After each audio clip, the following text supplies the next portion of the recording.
are encouraged. My dog is your mind's best friend.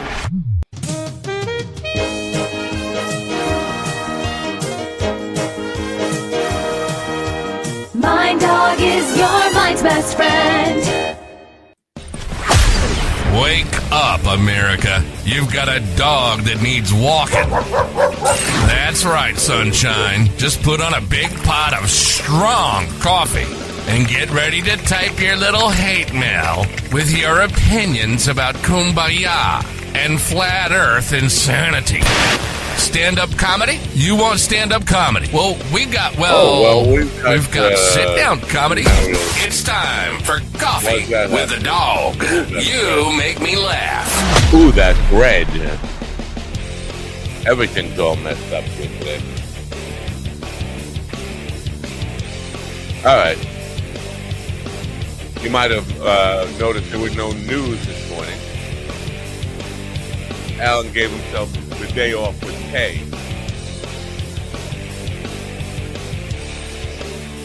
Which is, he didn't ask permission for that. Fired. Right? No boom boom boom. Don't repeat that boom boom boom or everybody's fired. Firing everybody. Good morning, folks. Wake up, fired. America. Everything, I wake up, America, and everything is wrong. You notice the colors are all weird. The lighting's weird in here. My settings stuff is all off. I'm not going to bother restarting machines and work with all this crap over here. Because I'm out of here early today anyway. Today, Jackie Martling, Jackie Zejokman from, him from Howard Stern. You know him from Coffee with the Dog. That's all you really know him from. You know him from the joke line. He'll be with us to talk about his upcoming trip to Grand Rapids, Michigan, to Wealthy Road, to the Wealthy Theater to get wealthy. And John, he'll bring his lawyer, John Beevman, with them. They're going to talk about suing me, some defamation suit or something. Listen, Jackie's the one who's defaming people. He's calling people names and stuff. So Saturday, not to make a big thing over it, I hate fucking birthdays. Saturday was my birthday, and I wake up at 6 o'clock in the morning and I see Trump is dead, and I'm like, wow, I there is a God. He loves me. I'm gonna go to Bible study. And I'm like, all morning, I'm like, no, it's too good to be true. Everybody on Twitter is saying Trump is dead. He's been missing for days, not seen, and he's in hospice or dead. And I'm like, wow, this is the best birthday present I've ever gotten. And then it turned out to be a hoax. So just, wishful thinking on the part of Twitter and all of America, or a good portion of America. He's not dead. Freddy Krueger, he's never going to die. Anyway, it was a disappointment. What a fucking tease. You wake up in the morning, you think, I've been given the gift I always wanted. This is the best Christmas ever. No, it's just, forget it. We'll take it. It's happened once, by the way. My father, was it Christmas? Yeah, it was the day before Christmas. He won at the track. He won big money. And brought home a recording studio. Seriously, like 9 years old, and brought home like big color TV also, and all sorts of stuff. And this is the '60s, but recording equipment and all this stuff. And then 2 days later, day after Christmas, he lost big money, and he had to take it all back and hock it. So I had it for a day and a half. I had it to play with on Christmas morning. Fucking tease. Anyway, the lighting in here is a little weird because the machines are all off, and I'm not restarting them. I'm going to leave early anyway. It's going to be the GD show. GD will be running the program once I leave. I have early gigs today. Listen, Labor Day weekend, we weren't even supposed to be here. We're doing this just for Jackie, and he's not here yet. So I'm going to play a commercial. We'll come back. We'll say hello to the men. and the men and Steve. I forgot to tell you that Stephen the Amish Potato is going to be here, but he will be here. Or he's already here, but we're not going to let him in just yet, right? Or are we? Should we? I don't know. You decide. With humble East Coast beginnings in 2015, Daily High Club is the premier destination for glass water pipes, vaporizers, and consumption accessories. If you're looking to elevate your smoking game to the next level, you're in the right place. With over 1 million top-quality smoking products sold, and with a growing base of over 10,000 monthly subscribers worldwide, we deliver the ultimate smoking experience. But Daily High Club is not just a retailer, we're lovers of the smoking scene ourselves, working with giants like Tommy Chong, Snoop Dogg, Chanel West Coast, and more. Ready to join the Daily High Club? Let our experts curate your collection with our awesome El Primo monthly subscription box, or grab one of our fun and unique pieces from our smoke shop. Click the link in the description below this video to get this party started now. Say now, look at this. We have GD is with us. Good morning, GD. Would you like to say good morning? Yes, I would. As soon as I get, Forgot. Good morning, America. MindDogTV.com. Today we honor the mothers that went into labor to bring us into this world and then watched us as we ruined it. Thanks, Mom. That's why I'm pro-choice. MindDogTV.com/merch. The only place to get your decades after pill. Enjoy the suffering and support your local mercenaries. All right. Also with us in the room is Jackie, the Joke Man Martling's new lawyer, his defamation lawyer, John Beevman, from Garden City, Long Island, where all the Beevmans live. Good morning, John. Good morning. All right. How are you? I'm doing well. How are you doing today? All right. Are you getting excited for the big show this weekend on Wealthy Road at the Wealthy Theater for wealthy people? And you're going to get wealthy? I really hope so. But one can never tell. It is still entertainment and show business, as you know. Do I have? I think I have the link for the Eventbrite in the thing, don't I? Well, if not, I'll bring it in a minute. I just I want to, if I may, because I'm having technical difficulties this morning. I don't know if you could tell I'm having technical difficulties, but we have before we bring in this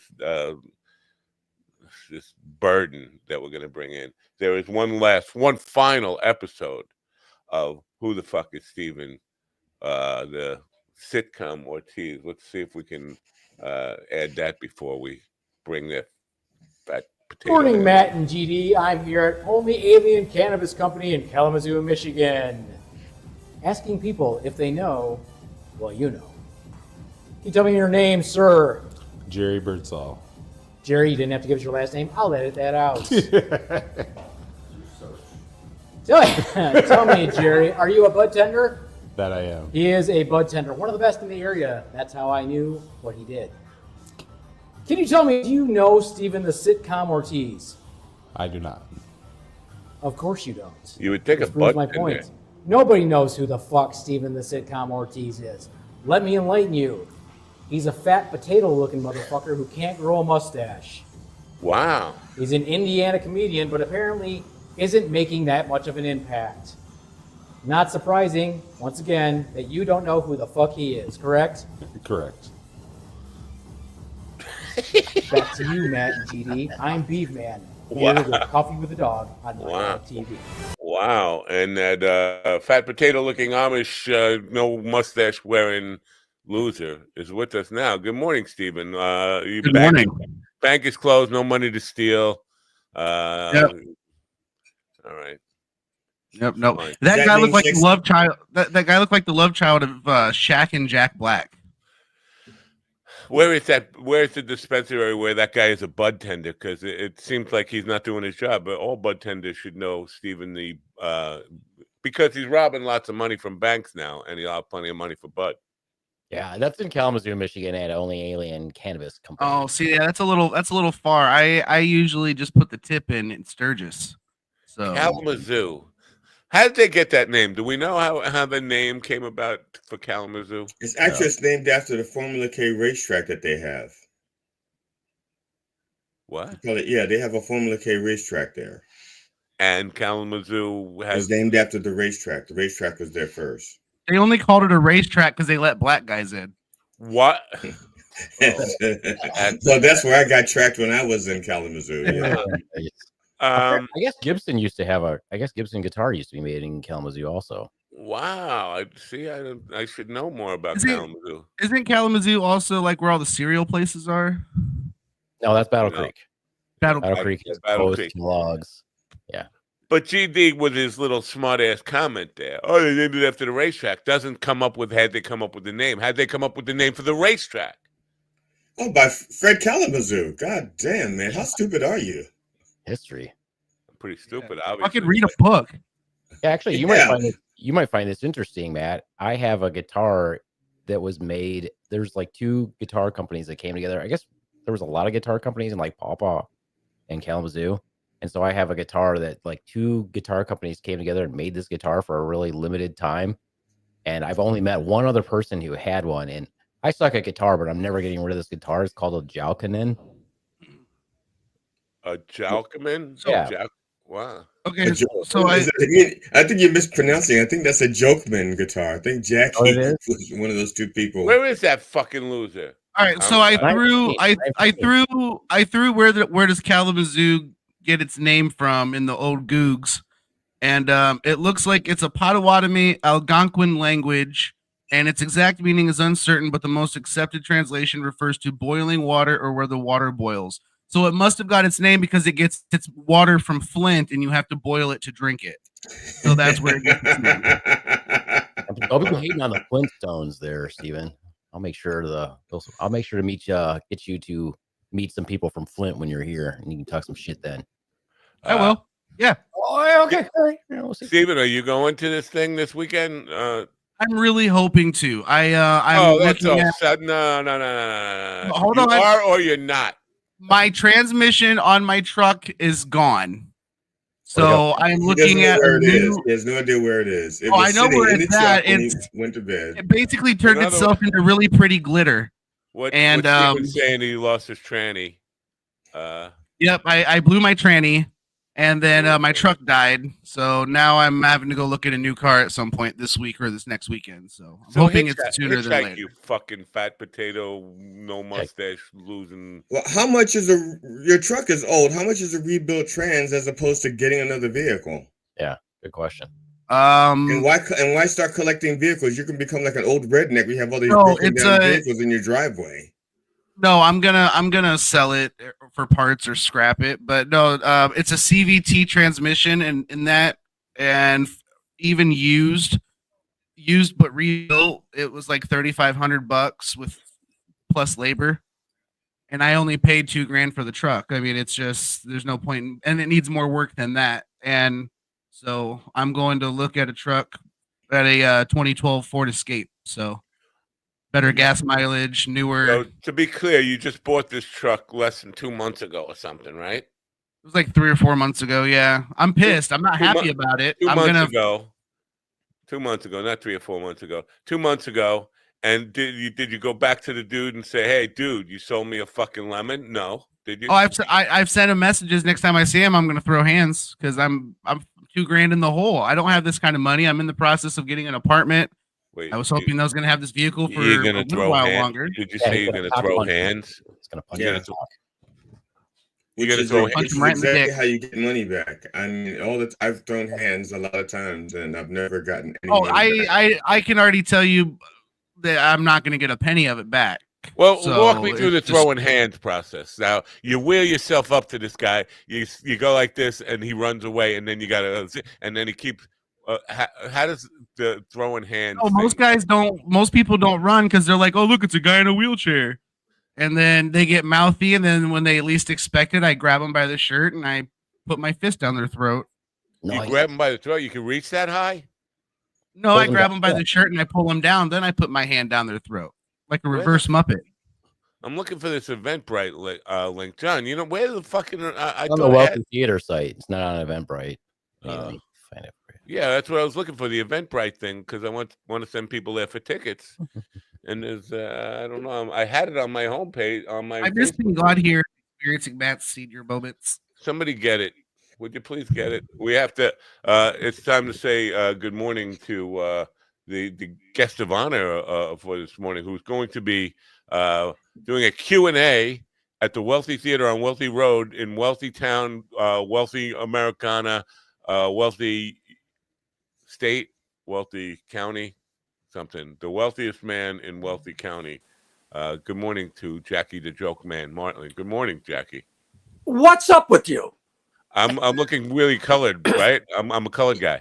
Well, you said 9:15. And at 9:13, I get an email from you. Are you coming? Like, what would you know what? I'm all because we didn't do the news and I didn't do my long rambling. I thought we were further into the show. I thought it was like 9:30. I'm not paying attention.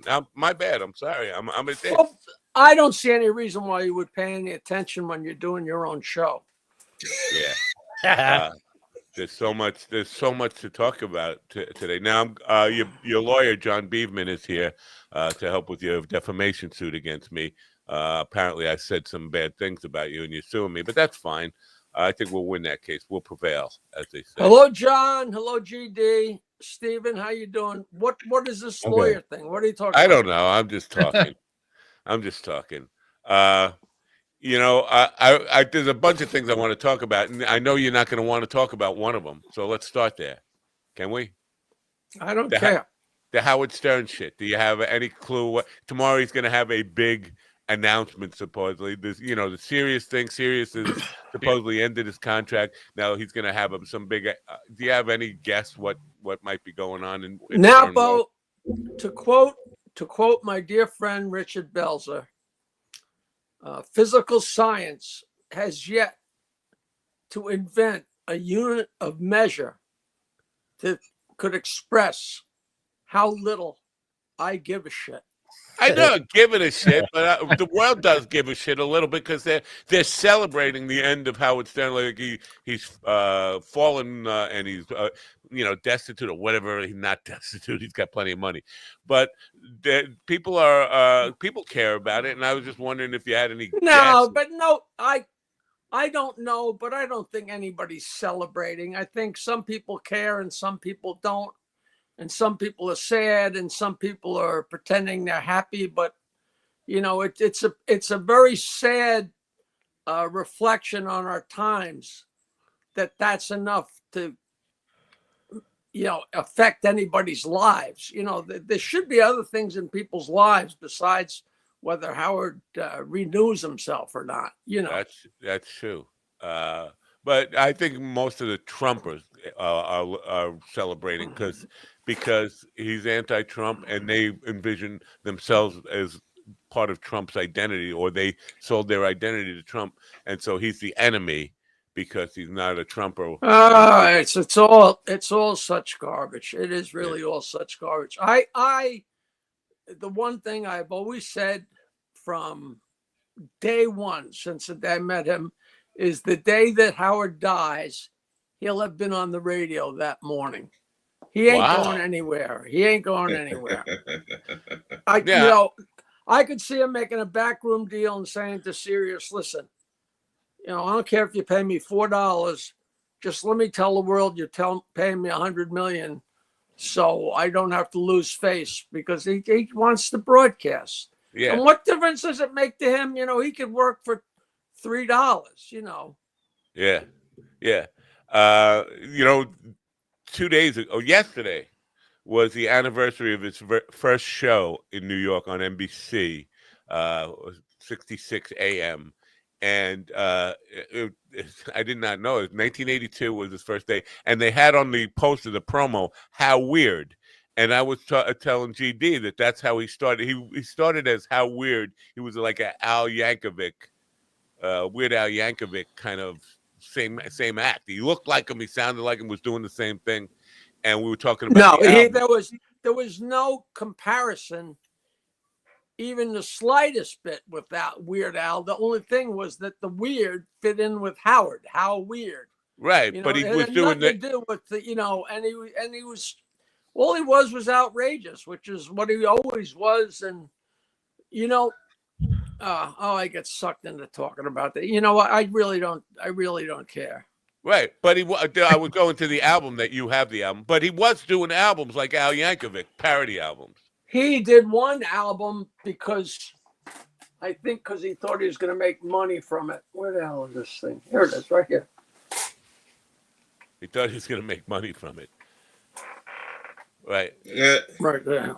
That's very Weird Al like. I will give you that. Holy shit! If you would have covered the name, and asked me who it was, I would have said Weird Al. Yeah, but this was 1982. I don't know if Weird Al Yankovic was even born yet. Yeah, I think he was. That's the time he was really kind of taken off, I think. Anyway, so you have that album. Have you ever played it? No. Yeah. I might have, way back. I don't remember, But Fred Norris did the whole thing, and it always upset Fred because all Howard did was tell everybody how horrible the album was and how it stunk and how it was no good. And Fred worked very hard on it, and and it's song parodies. Either you think song parodies are funny or you don't. I mean, they're not going to jump off the page and strangle you. Well, I don't know if you know this about GD, but that's his thing. He's before he I shouldn't say before, he considers himself a parody writer and parody performer and records many of those song parodies. Did you know that about GD? No, I had no. I got so many of these things lying around here that I still have the his big hit was Painted Black. Go ahead, GD. Do a little Painted Black.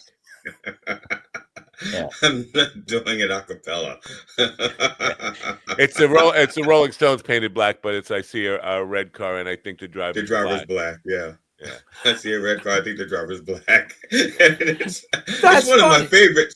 It's one of my favorites, to be honest. That's they're so easy to do. Peter Noon came on the Stern Show like at least 5 times, and every time he came on, we wrote a parody to Mrs. Brown, You Got a Lovely Daughter. And everyone was funny. Gary's teeth are greener than they should be. And Barbara Bush is older than she. Barbara Bush is older than she oughta. And OJ, they were also funny. And I'd write them out nice and big, and Peter Noon would sit there and sing them, right off the page without even a pre-read, and he would sing them, and they were funny every time. And that's good that he had the play along attitude there. He just was a great guest, and I just found the parody the other day that we wrote because Ray Manzarek from The Doors came on, and it was Oliver Stone. Oliver Stone. It's a parody to Light My Fire. Wow. And it was hysterical. And we wrote so many of those things, and I've still got them lying around all over the place, And speaking of Ray Manzarek and The Doors, next week, Dan Pasternak. You know Dan? No. He's going to be on the program, and I think he wants to talk about, or somebody this week wants to talk. Maybe it's not Dan, about a movie called Commune that Frank Zappa, Ray Manzarek, and Davy Jones from the Monkees financed a hippie commune, and they made a movie about it. It was 1968. They put all this money. It was free land for free people. Let's all be communists. The hippie commune. And they made a movie about it, and I guess this is the 20th anniversary of the release of the movie, because the movie was 2005, I guess. But it was about what happened in 1968 with them, Ray Manzarek. Well, I've never heard of that movie. Is that a weird combination? I mean, Frank Zappa, Ray Manzarek, and Davy Jones. You just don't see. It's a lot of these combinations seem weird, but they aren't, because these people, they all lived, in Laurel Canyon, like the gangs that formed, like Jimmy Webb lives down the street from me, and he was part of the gang with John Lennon and Harry Nilsson and Mickey Dolenz. They all drank together like nonstop, and they all hung out, like Mama Cass and Crosby, Stills and Nash. Like they're all part of a big gang that came and went. So that never shocks me to hear, and Frank Zappa I think Frank Zappa bought Harry Houdini's mansion and lived there, which was right there in the heart of the whole thing. And what a field day that those people had back then. Jesus Christ, That's interesting stuff to me. Buying Harry Houdini's mansion, what he might have found in there? Probably nothing. It might not have been intriguing, but it really sounds intriguing. You might have found fucking Harry Houdini in there for all you know. Right. So, shit! This is where he goes when he goes in the box. This is weird. I'd be interested to know about that commune. How many people actually went there and lived there, and what went on in there? That would, magical times. 1968 was right after.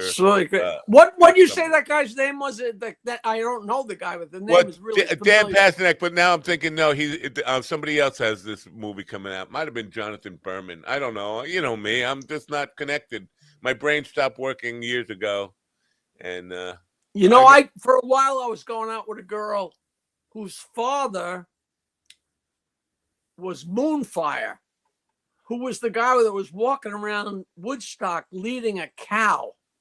Do you have any memory of that? Now that you know that, if you ever see the films of Woodstock and pictures, if you see this hippie leading the cow around, and they lived on maybe Palo Verdes or someplace way up in Los Angeles, and they might not even have electricity. I mean, this guy was a true hippie, and this girl is the greatest chick, so cute, wild redhead, and of course now she's all straightened out, and she's she's a real estate salesman here on Long Island. But when I met her, she was best. I like those videos. She was best friends with the girl whose father started Bamboo. And the guy that created Bamboo Rolling Papers was Carlos Santana's manager. I mean, these tie-ins are crazy. And she said that on their property, they had all kinds of crazy wild animals. And one time their camel walked too close to the edge of the cliff and fell off the cliff onto the road. But imagine if you're driving along the road, you're driving along the road in Los Angeles and there's a dead camel in the road. That somebody had to have seen it back then. Or worse, a camel toe goes to your windshield. Hey, honey, I saw a camel toe. Oh, you horny! No, a real right to the windshield. It was like that far from my face. You know what's so crazy is nowadays, with all you probably can look that had to have been in the newspaper. Right, I've never tried to look that up or anything. Throw it in the gooks. Hold on. You've been to Ralph's house now. Well, I was going to Ralph's house to buy weed one time, and there were. He had a neighbor called. His neighbor's name was Snake, and Snake had a lot of exotic animals. He had tigers and lions at one point. But I was walking around. Not Snake, the audio guy. No. Oh, okay. It's just some weird dude that lived in the Venice down there. But I was walking around the house, just kind of, in my own head there, and I got attacked by an emu. An emu first put his head over the fence and started pecking me. I was like freaking out, and then he jumped over the fence and was attacking me, chasing me down the street. That's the animal that's in those commercials, right? Yeah, but not the exact same one, but yes, the same species. That is, yes. Yeah. Those things that I remember, there was a place called the Lollipop Farm in the 50s in Syosset, and they had a llama, and the llama would spit at you. Yeah. It was just great, It's considered good luck if they hit you in the eye. I don't know what's weirder, the fact that I can't find the story or how many camels have in fact died in Los Angeles. Wow. In 2015, a camel was hit by a truck. In 2014, a Palmdale man was attacked by a camel. Wow. Is that serious? Yeah, All right, legitimately. These are CBS News. So look up Camel News? 1969, 1970. That's a long. That's a whole other century there.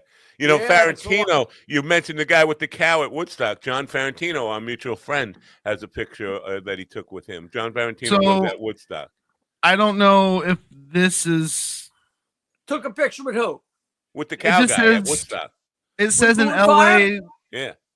there's no evidence of news reports or historical records of a camel being found dead in LA in 1969. Well, you found dead. He didn't necessarily die, right? He just fell off a cliff. Wow. Yeah. The only story of a camel falling off a cliff was Topsy the camel. All right. Topsy was the animal that you know who Topsy was, right? Topsy, second baseman for the Mets. in the old days, this is true, and does not sound possible. In the early 1900s, they had elephants that walked up and down the boardwalk at Coney Island. Literally walked up and down. I don't know whether they had a trainer or what. And one elephant got a little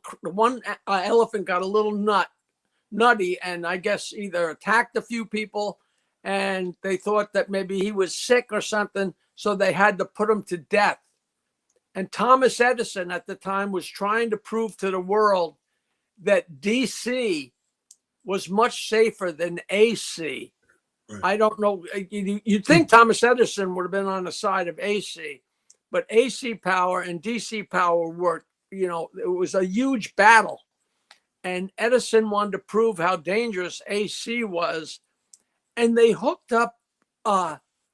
Elephant, So like one wire to the elephant's ear and one wire to one of the elephant's legs, and they electrocuted the elephant in public. And I'm sure, Stephen, if you Google Topsy, the murder of Topsy, it'll pop up immediately. That was, I mean, and there's video of this elephant. You just all of a sudden you see steam coming out of its ears and it drops dead. It's so sad.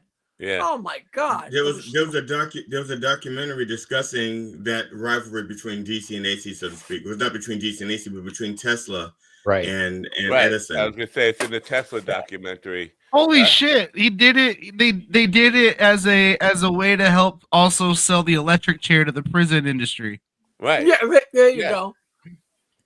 And then they had an electric chair in Sing Sing for years that didn't work well.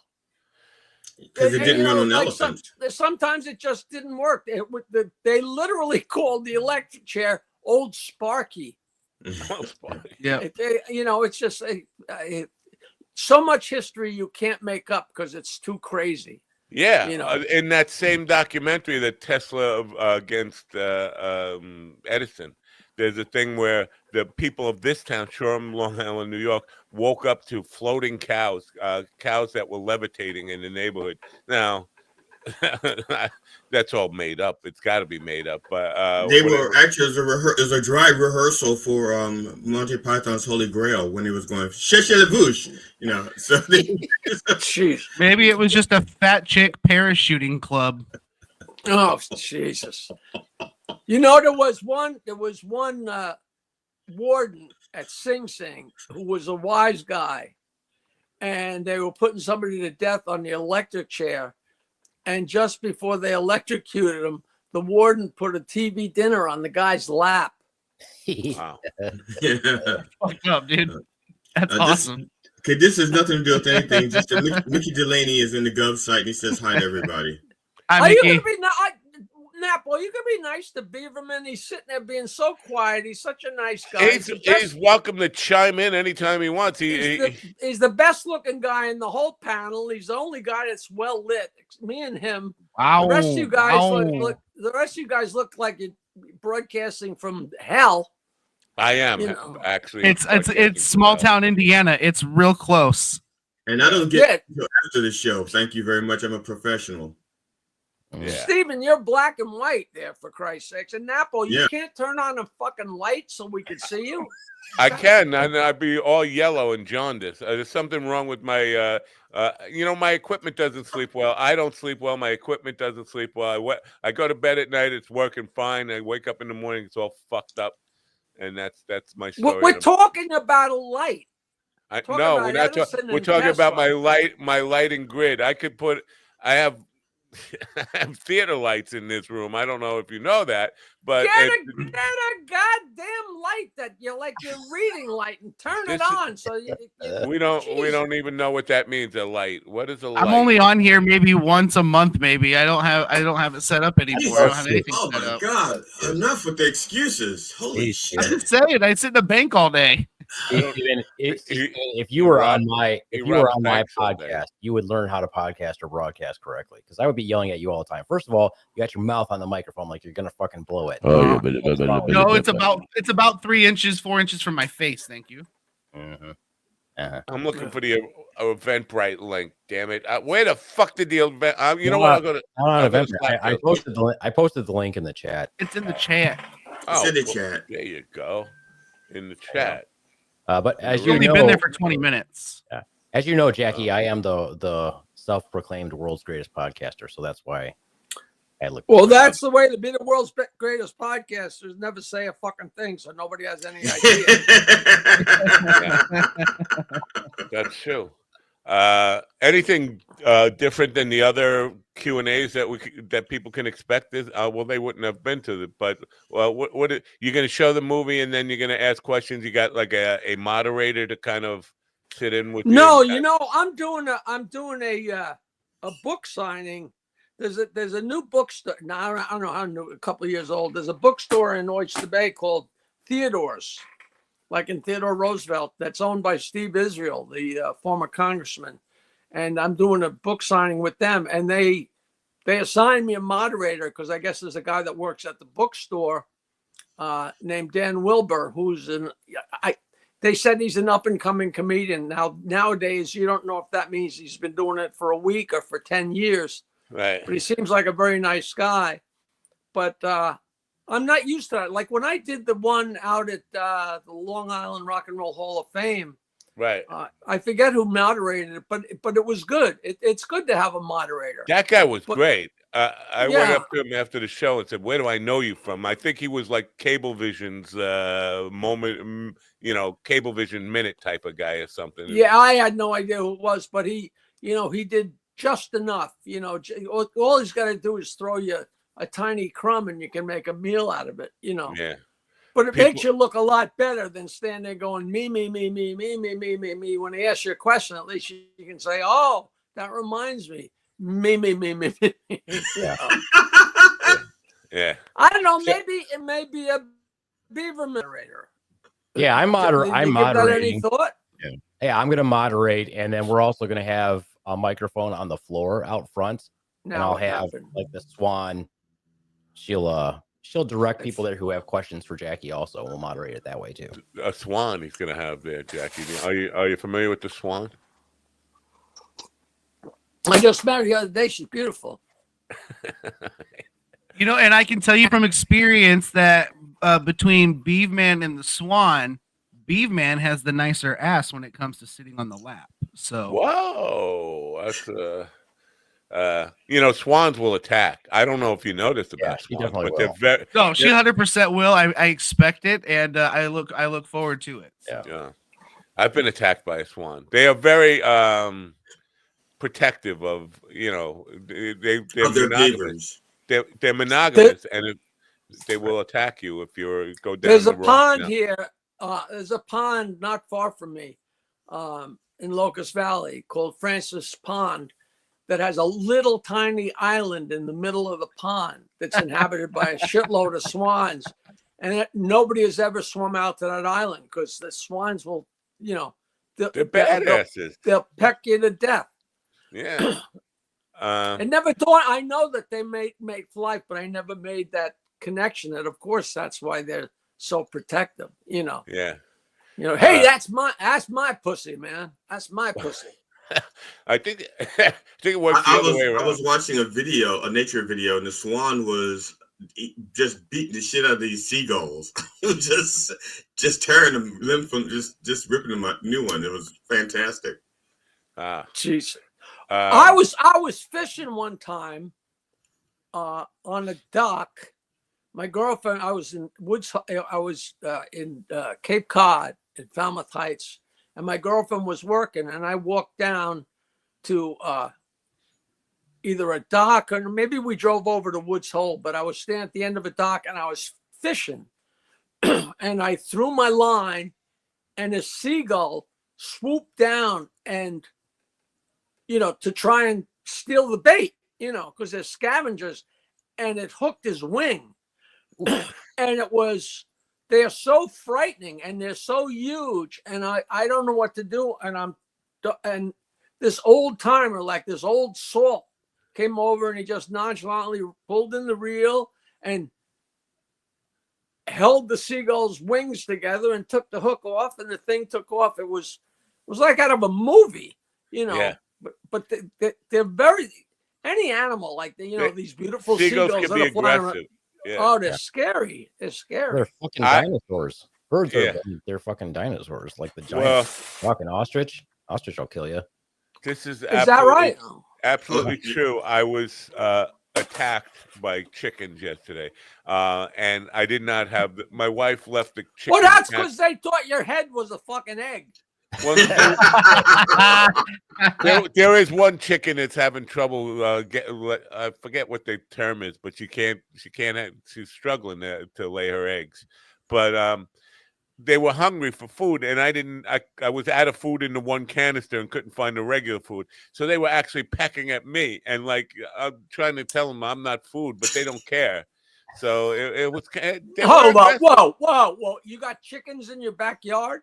All over. We have chickens, front yard, backyard, every yard, side yard.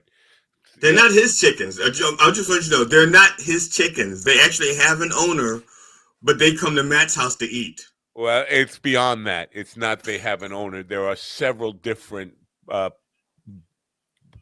groups, gangs of chickens that are owned by different people. Yeah, there. So Where do you live in a national? You live in a national park where chickens are running wild?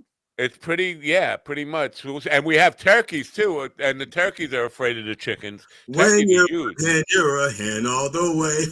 Yeah. Do they lay eggs near you so you can get the eggs? Yeah. We've got, but I don't like the brown eggs, and for some reason you have to wash them. Even though you're in the shell, you have to wash them so you don't get salmonella. But I'm always leery. Like a brown egg, I don't know why is it brown. It came out of the chicken's ass. Super racist, Matt. Racist as fuck. Yeah, what the hell? That's just the type of chicken it is, you moron. What do you think? Shit on the egg? I'm used to white eggs. I've 66 and also years what they of white eat, eggs. And also what you actually can control the taste of an egg and the color of the shell by feeding them certain I'm flowers. a white egg supremacist. Oh man, you were missing out.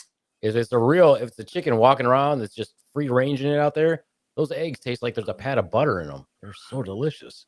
Go ahead, Steven. Do your thing there and say what's the difference between a brown egg and a white egg. Figure that out. You got your computer. You're always crazy with that. Googs. We'll throw it in the Googs. All right, let's see here. See, when you tell Steven to do his thing, I thought you meant like there was a kid behind him or something, and he was because I don't know if you know this about Steven, but he's a pedophile. But congratulations. Yeah. Oh, but Jackie, I have a request though. When you're here, Jackie, apparently there's a really good fried chicken place, and you and I should go there, and then we'll just tape you and me eating how we eat chicken.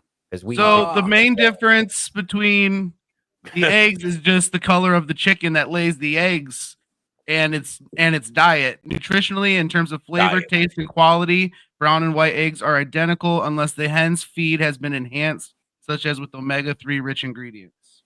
There you go. That doesn't affect Napo. He's still going to be a racist and eat white eggs, I'm sure. Well, I don't know. It just feels weird. Brown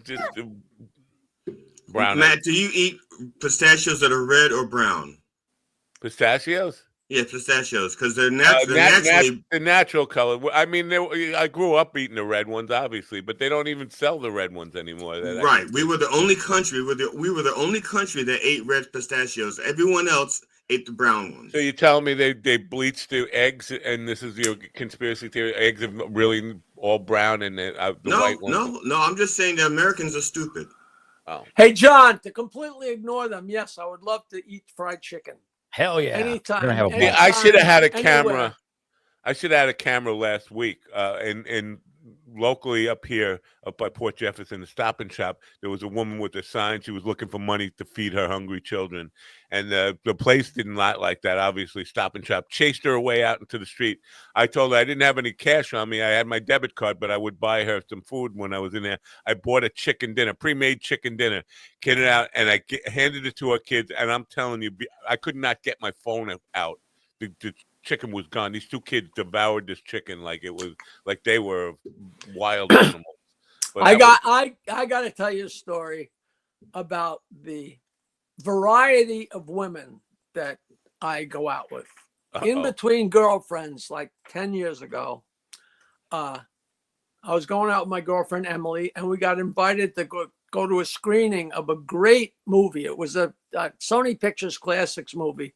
And my friend is the president, so we got invited and went to see The Valet, which I guess was a famous French comedy, but then they redid it for America. It didn't go anywhere, but we went to Lincoln Center to see it, and it was great. And afterwards, went across the street to some French restaurant. But it was a nice French restaurant, but they had paper tablecloth. It was a paper tablecloth, and I ordered chicken. So I'm sitting there eating chicken with the director and the producer and my friend from Sony and my girlfriend Emily. But you got a plate full of food, and I'm eating chicken, so I eat it to where the bone could almost, you could reconstruct the chicken from the bone. But I'm putting the bones to the side of my plate, but on the tablecloth. But it's paper. It was paper. Yeah. And I was putting it there and eating the chicken, and I didn't think anything of it. And then we're having dinner at my family with my family like a couple days later, and we're talking, and we went to see this movie, and Emily said, yeah, and Jack was eating his chicken, and he was putting the bones on the tablecloth.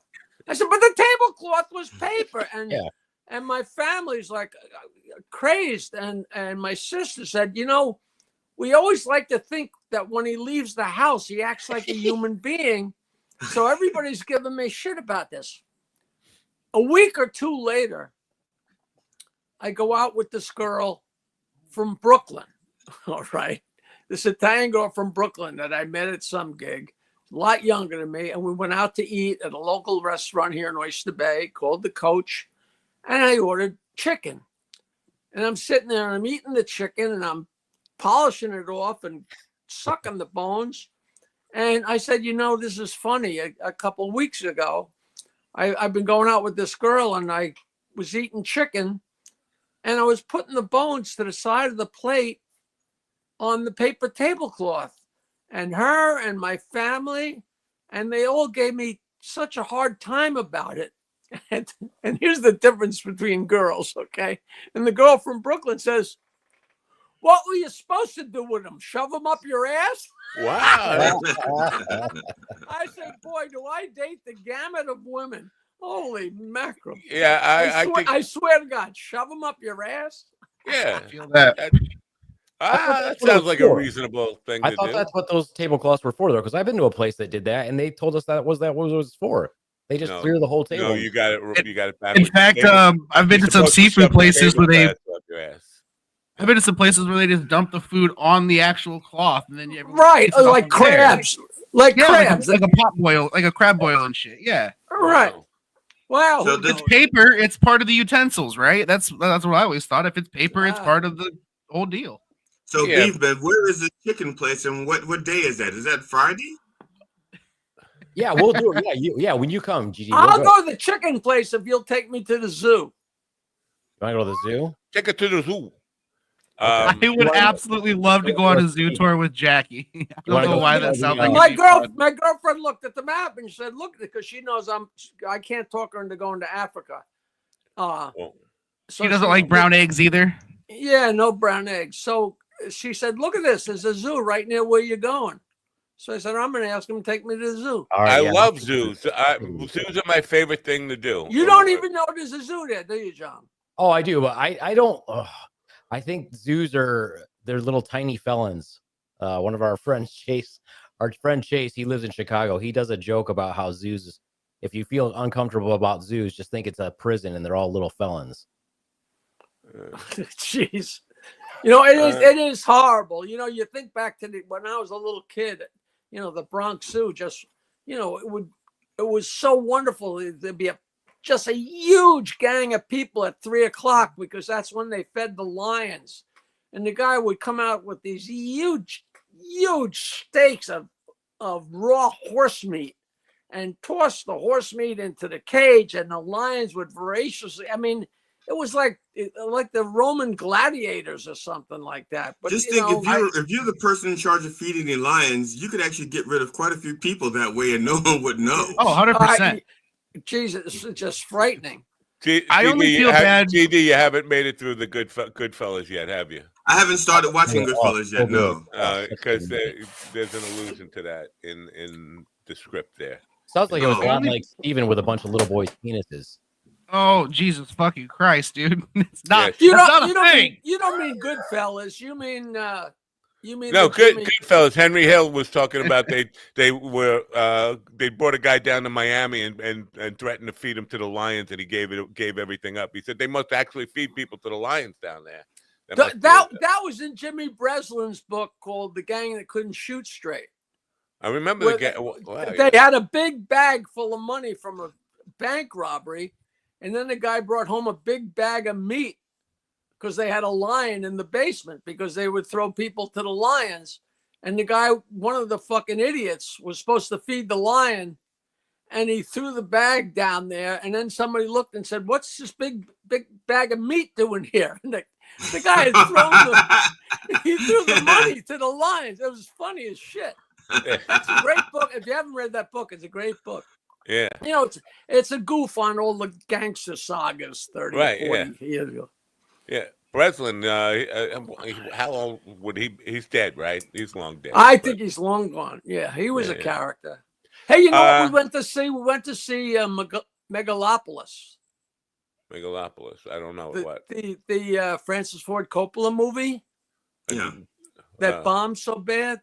Nobody even knows about it. Wow. I didn't know about it. I forgot it came out, to be honest. He put his own, I think he put $100 million into it. And it's so odd and strange. And we went, and speaking, he had a screening in Portchester at the Capitol Theater. And then he does a Q&A afterwards. Just the same thing as like what I'm doing. And it was really weird because they gave him the hook. Because he came out and he's 85 years old, but he's sharp as a tack, and he's just funny and nice, a real regular cat, and he's doing a Q&A, and he must have talked for an hour, and they gave him the hook, because it's a theater, and if you're not out by a certain time, they got to pay everybody in the theater union double time. Wow. You know what I mean? So they said, he's, "Well, sorry, I got to go," which I thought was so weird. The guy's 85. Let him fucking talk, man. And it was fascinating, Yeah. How could he not be interesting? We got like 2 hours for you to talk if you want to talk. We booked it for quite a while, so I'm like, well, fuck it, we're gonna go, man. It's gonna be a blast. Just get me a whore. Yeah, and try to keep people from asking them questions. I'm working on it. People it's Grand Rapids. How hard can it be to find? No, he gets all angry. I'm sorry, Jackie. You need to be more specific because there are a bunch of different whores in that area. Say it's Grand Rapids, Jackie. You have to say. You got how do you down what you want. GD, where are you from? I'm in Maryland. So how do you know about Grand Rapids? Maryland. I used to work in Michigan. I worked all over the country. Yeah. Grand Rapids. I was in Michigan for 7 years. I never got near Grand Rapids. Michigan State was trending the other day, and for some stupid reason, I guess a football reason or something. I had a black guy try to push me in front of a bus next to the Rosa Parks statue in Grand Rapids. That's how TV knows about it. Is that how you wound up in a wheelchair? No, but it made for a really good story later on at the bar that night with this chick in her 21st birthday party group. It was a good time. I got to get out early, so I want to ask Jackie some questions about Pat Cooper. You know Pat Cooper, right? You knew Pat Cooper. You spent some time with him on the show on the radio. Yes. Who is that? Who is he? Pat Cooper. Pat Cooper. When I was in the Friars, and when I had my radio show, Pat came on the radio show 5 or 6 times, and we used to go out to dinner, me and my girlfriend Emily and Pat and her mother, and we double date. And Pat was actually too old for Emily's mother. Like Emily was 23 years younger than me. I think her mother was my age or something, but we double date, and Pat was such a hoot because his hearing got worse and worse and worse. And he was at the point where he literally was deaf in one ear and couldn't hear out of the other. You know, the old thing. Because he literally was deaf in one ear and he could hardly hear out of the other ear. So we'd go out with him, and he would never let me pay for anything. But he would go and go and go and yak and yak. And if he stopped to take a breath, if somebody said something, he'd say, "What?" And he'd take off again. I mean, he would. So basically, I was getting a steak dinner, and the price of the steak dinner was to have to listen to Pat rant for an hour, which there's nothing more entertaining in the world. So Emily and I break up, and 6 months later, she's dating Pat, not her mother. My ex-girlfriend say, "Oh my God." She married Pat. Wow. He was like 45 and he was 90. Jesus. And he just died like a couple of years ago, but they moved to Las Vegas. And I mean, he was like 40 or 50 years older than, you know, but she was a weird old, her mother had been in show business. So she's an oddball, but she's very smart and absolutely beautiful. You know, it's funny. I went out with this girl for 5 years, and she's an alcoholic, and I don't drink, and she didn't like sex, and I love to fuck. And people were like, "How could you last 5 years?" I said, "It's very, very easy. She's beautiful, and I'm very shallow. So that's all it took." So we just stayed together, and she was just so beautiful and so cool. Her mother, well, you guys are way too young. Her mother was in a group called the Serendipity Singers. I know the Serendipity Singers. Did you ever see the movie A Mighty Wind? Oh, yeah. Yeah. Well, that group in the Mighty Wind was kind of based on the Serendipity Singers. I used to say that was a group of 9 people, and 11 of them played guitar. You know? But that, you know, so she was a real, Pat was maybe one of the funniest people in the world. And Napo, if I never sent him to you, he was on my show 5 times, and I have all the audio. Wow. And sometimes I just listen to him like it's like listening to podcasts. He's just so fucking funny. You would love it. It's like hours and hours of just wonderful shit, you know. I'll send it to all you guys if you want. My father loved him, obviously Italian stuff, and my father loved him. I listened to all his albums as a kid, like in the 60s. But the other night, YouTube decided to show me an interview that he did with Tom Snyder in 1981. When they cut Tom Snyder's show in half and gave half of it to Rona Barrett. And the first half, it was Tom Snyder and Pat. And Pat that is a world famous show business moment. Wow, because he just attacked everybody in the world. Everybody said, "Pat, you're crazy." And he said the next day his phone rang off the hook. He got more bookings than he'd ever gotten.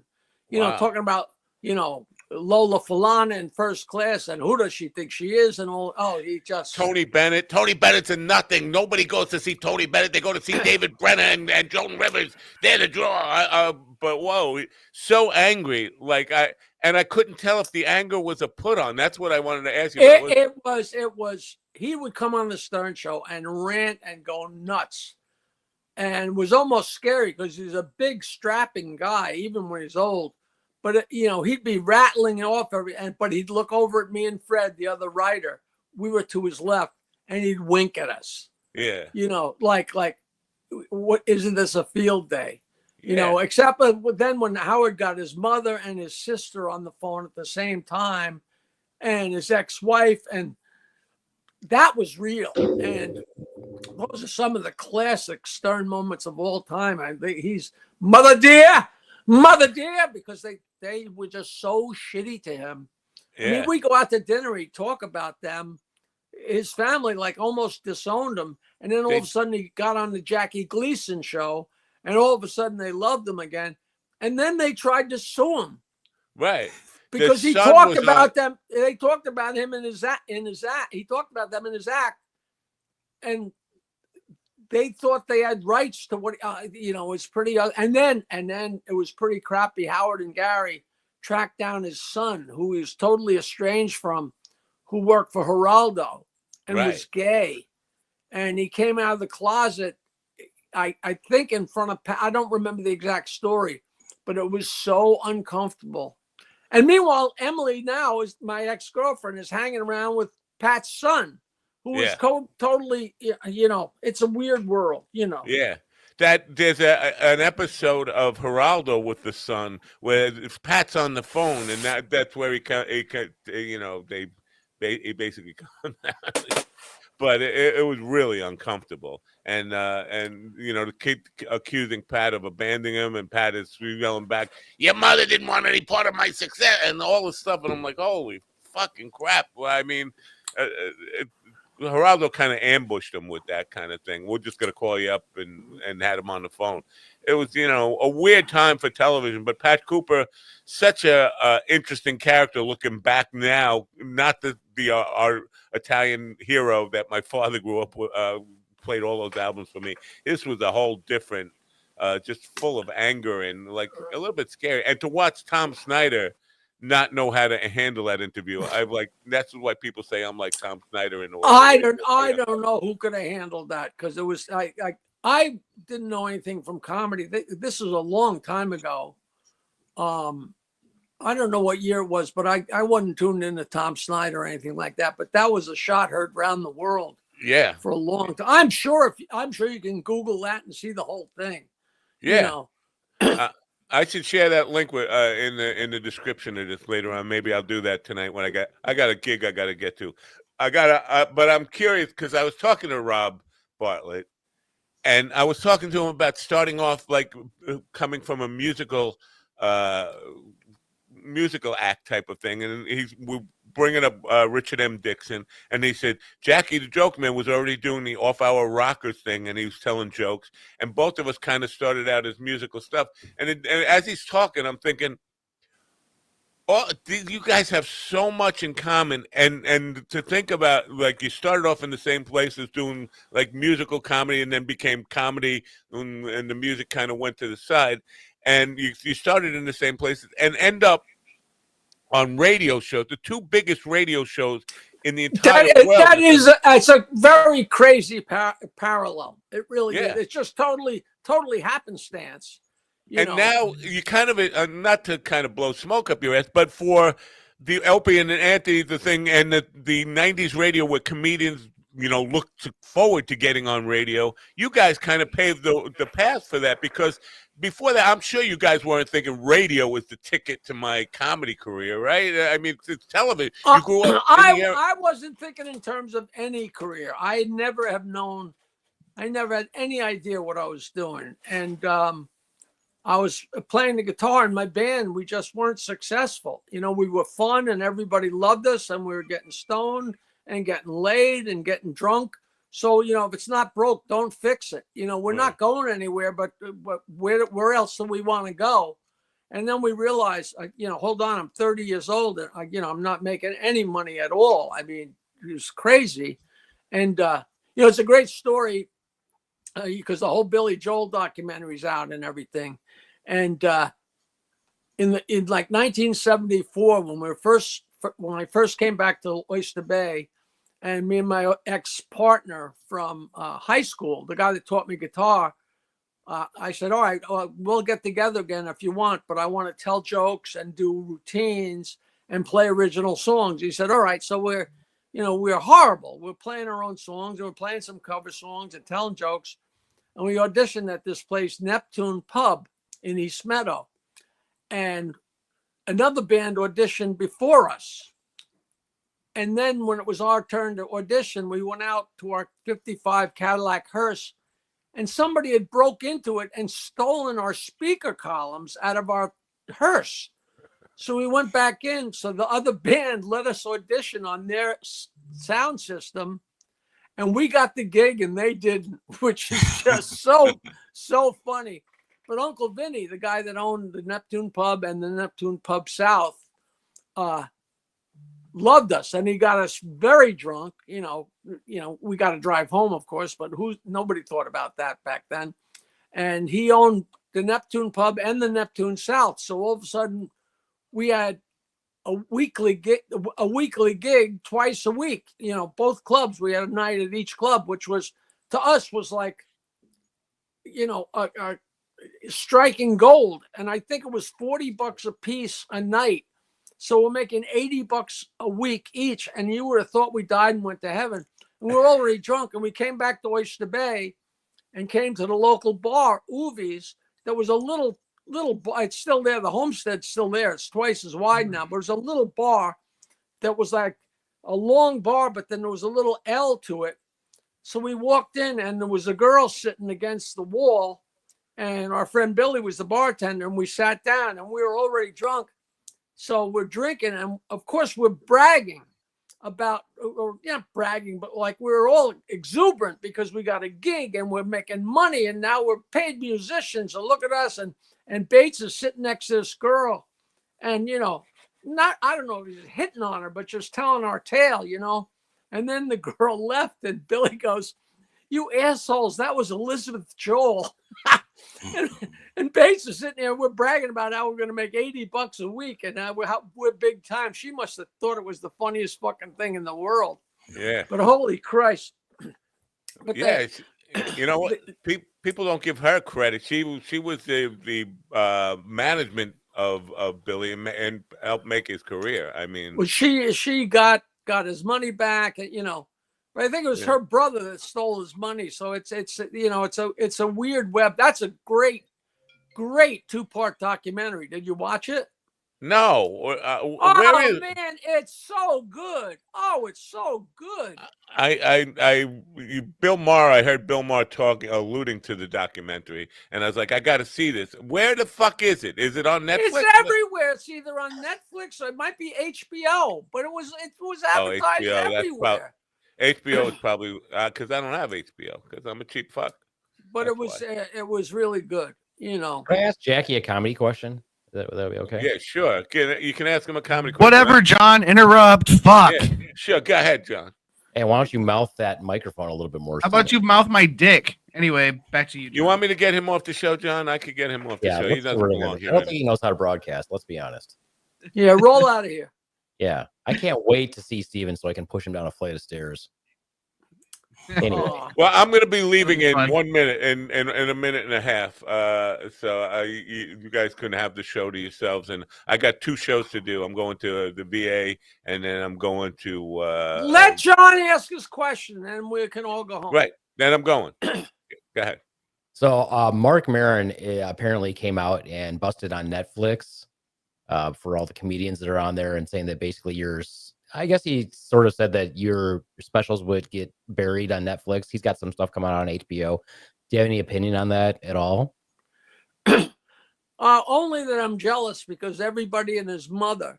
If you decide to become a comedian tomorrow, you get a special on Netflix. And I never had a special or fucking mention on anything. I did Comedy's Dirtiest Dozen in 1990, and what else? And I did Red Fox's Dirty Dirty Jokes in 1985, and since then I've been,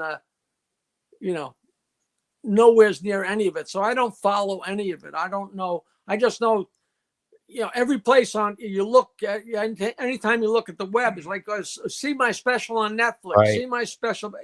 Everybody and his mother has specials. I don't know how funny these things are, or how much money they get paid or don't get paid. But what's he basically saying is that they don't really mean anything? I don't think so. I think that it's probably taken out of context because it's Mark Maron, but I tend to agree with a lot of things that he says. He was on Howie Mandel's podcast, and I think I was messaging GD about it also, and we talked about it a few times, that I think Mark is basically saying what he wants to say, and everyone's shocked that his opinion would change. But he's always been that way. He's always said what he wants to say. But it's not clear. What are you saying that he's saying? It sounds like Netflix? it sounds like what he's saying is just the quantity on Netflix versus something like Hulu or HBO. Anyone's going to get buried on there unless you're a home. The algorithm is what's going to home-known push name. you up. Yeah, the algorithm is going to push you up. So you might just get buried on something like that as opposed to. Oh, you know what? Yeah. My stand-up act is actually on Amazon Prime. I forgot all about that. That's how much I promote it. You know, a special from where Napa was taped at Broadway. No, the place way out there. The way out there. The third Governors. McGuire's, yeah. Wow. Just my friend Ed always taped me a lot of times, and he just happened to have a very good tape of the whole show. And he said, why don't we see if we can put it on Amazon Prime? That's a pretty good room. Nobody would know it's there. But no, it's a great room. That and I'm doing the Brokerage September 20th. I know. I want to come to that because the night after that is my anniversary, and the first time I'm going to be spending my anniversary with my wife in 10 years because I'm now no longer in the band. But I saw you were playing on the Brokerage. Like, can I go out Friday night? I got to ask permission. May I? But Jesus. Yeah, Brokerage, another great one. Those are probably the two best rooms on Long Island to see comedy in. Yeah, I like them too.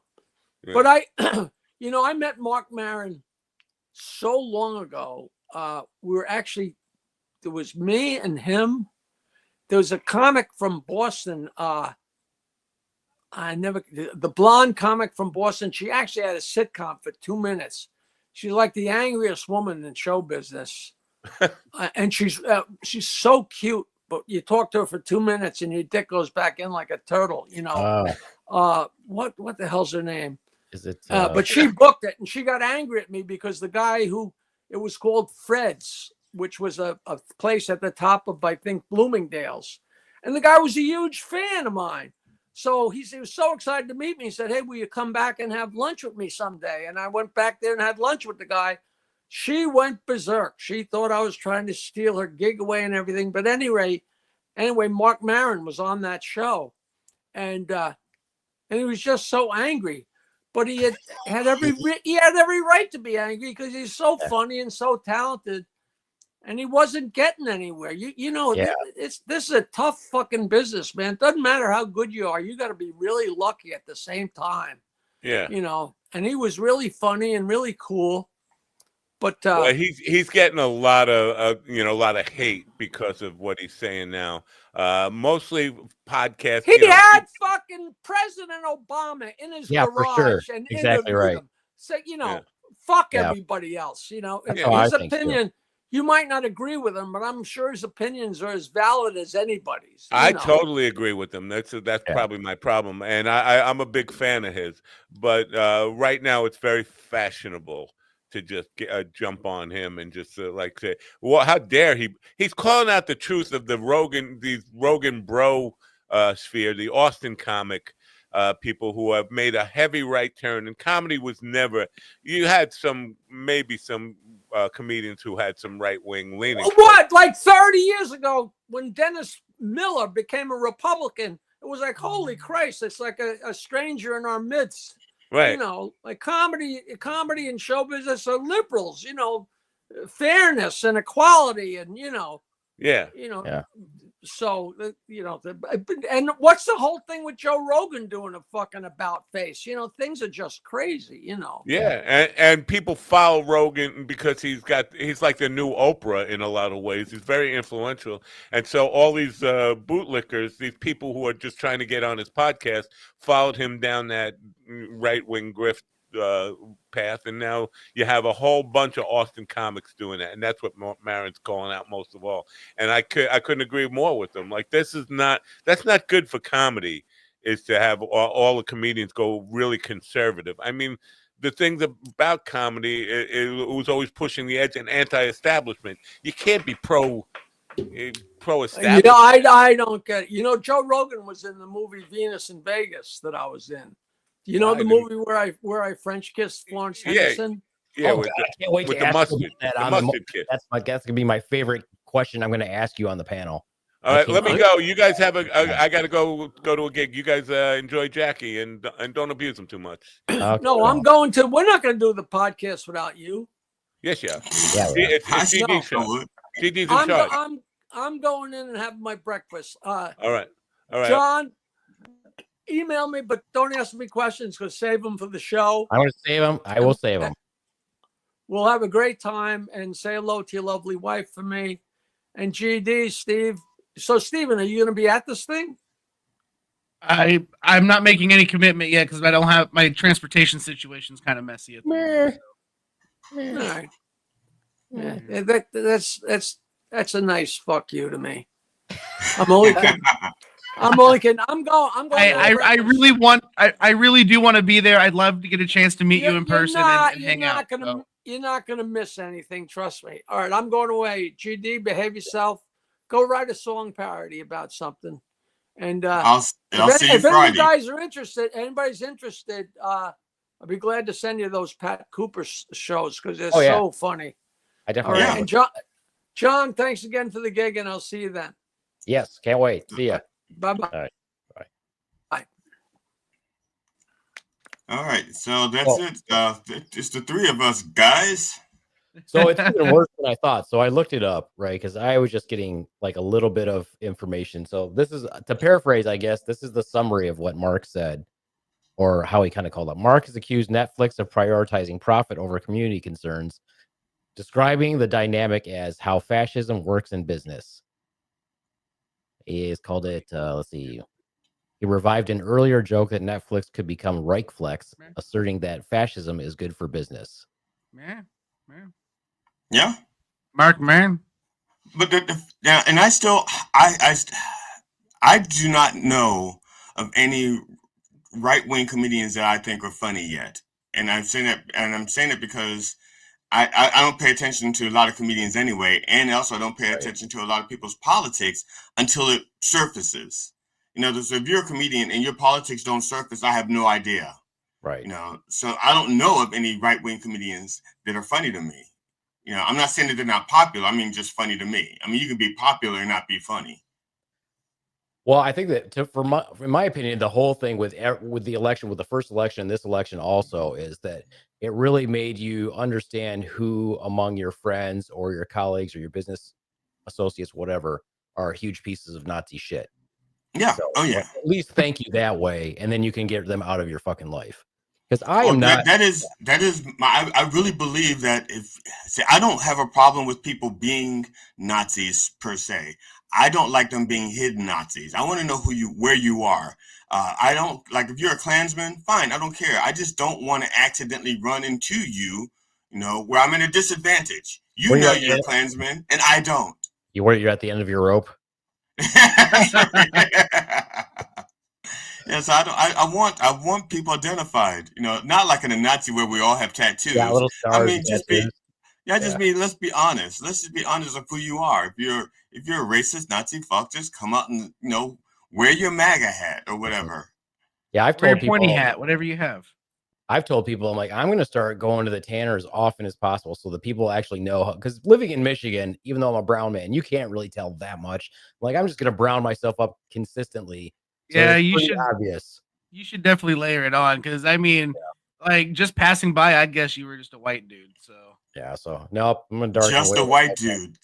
As if white as dude. if there wasn't every other advantage in the world. You can't just be a white dude. Right. I don't know. I'm a broken white dude, so I didn't get all the advantages the other white dudes So got. you're So I not don't just know a it. white dude. You're a broken white dude. There's a difference. I'm not just a white dude, so there's an You're advantage. just to say you're a broken white dude.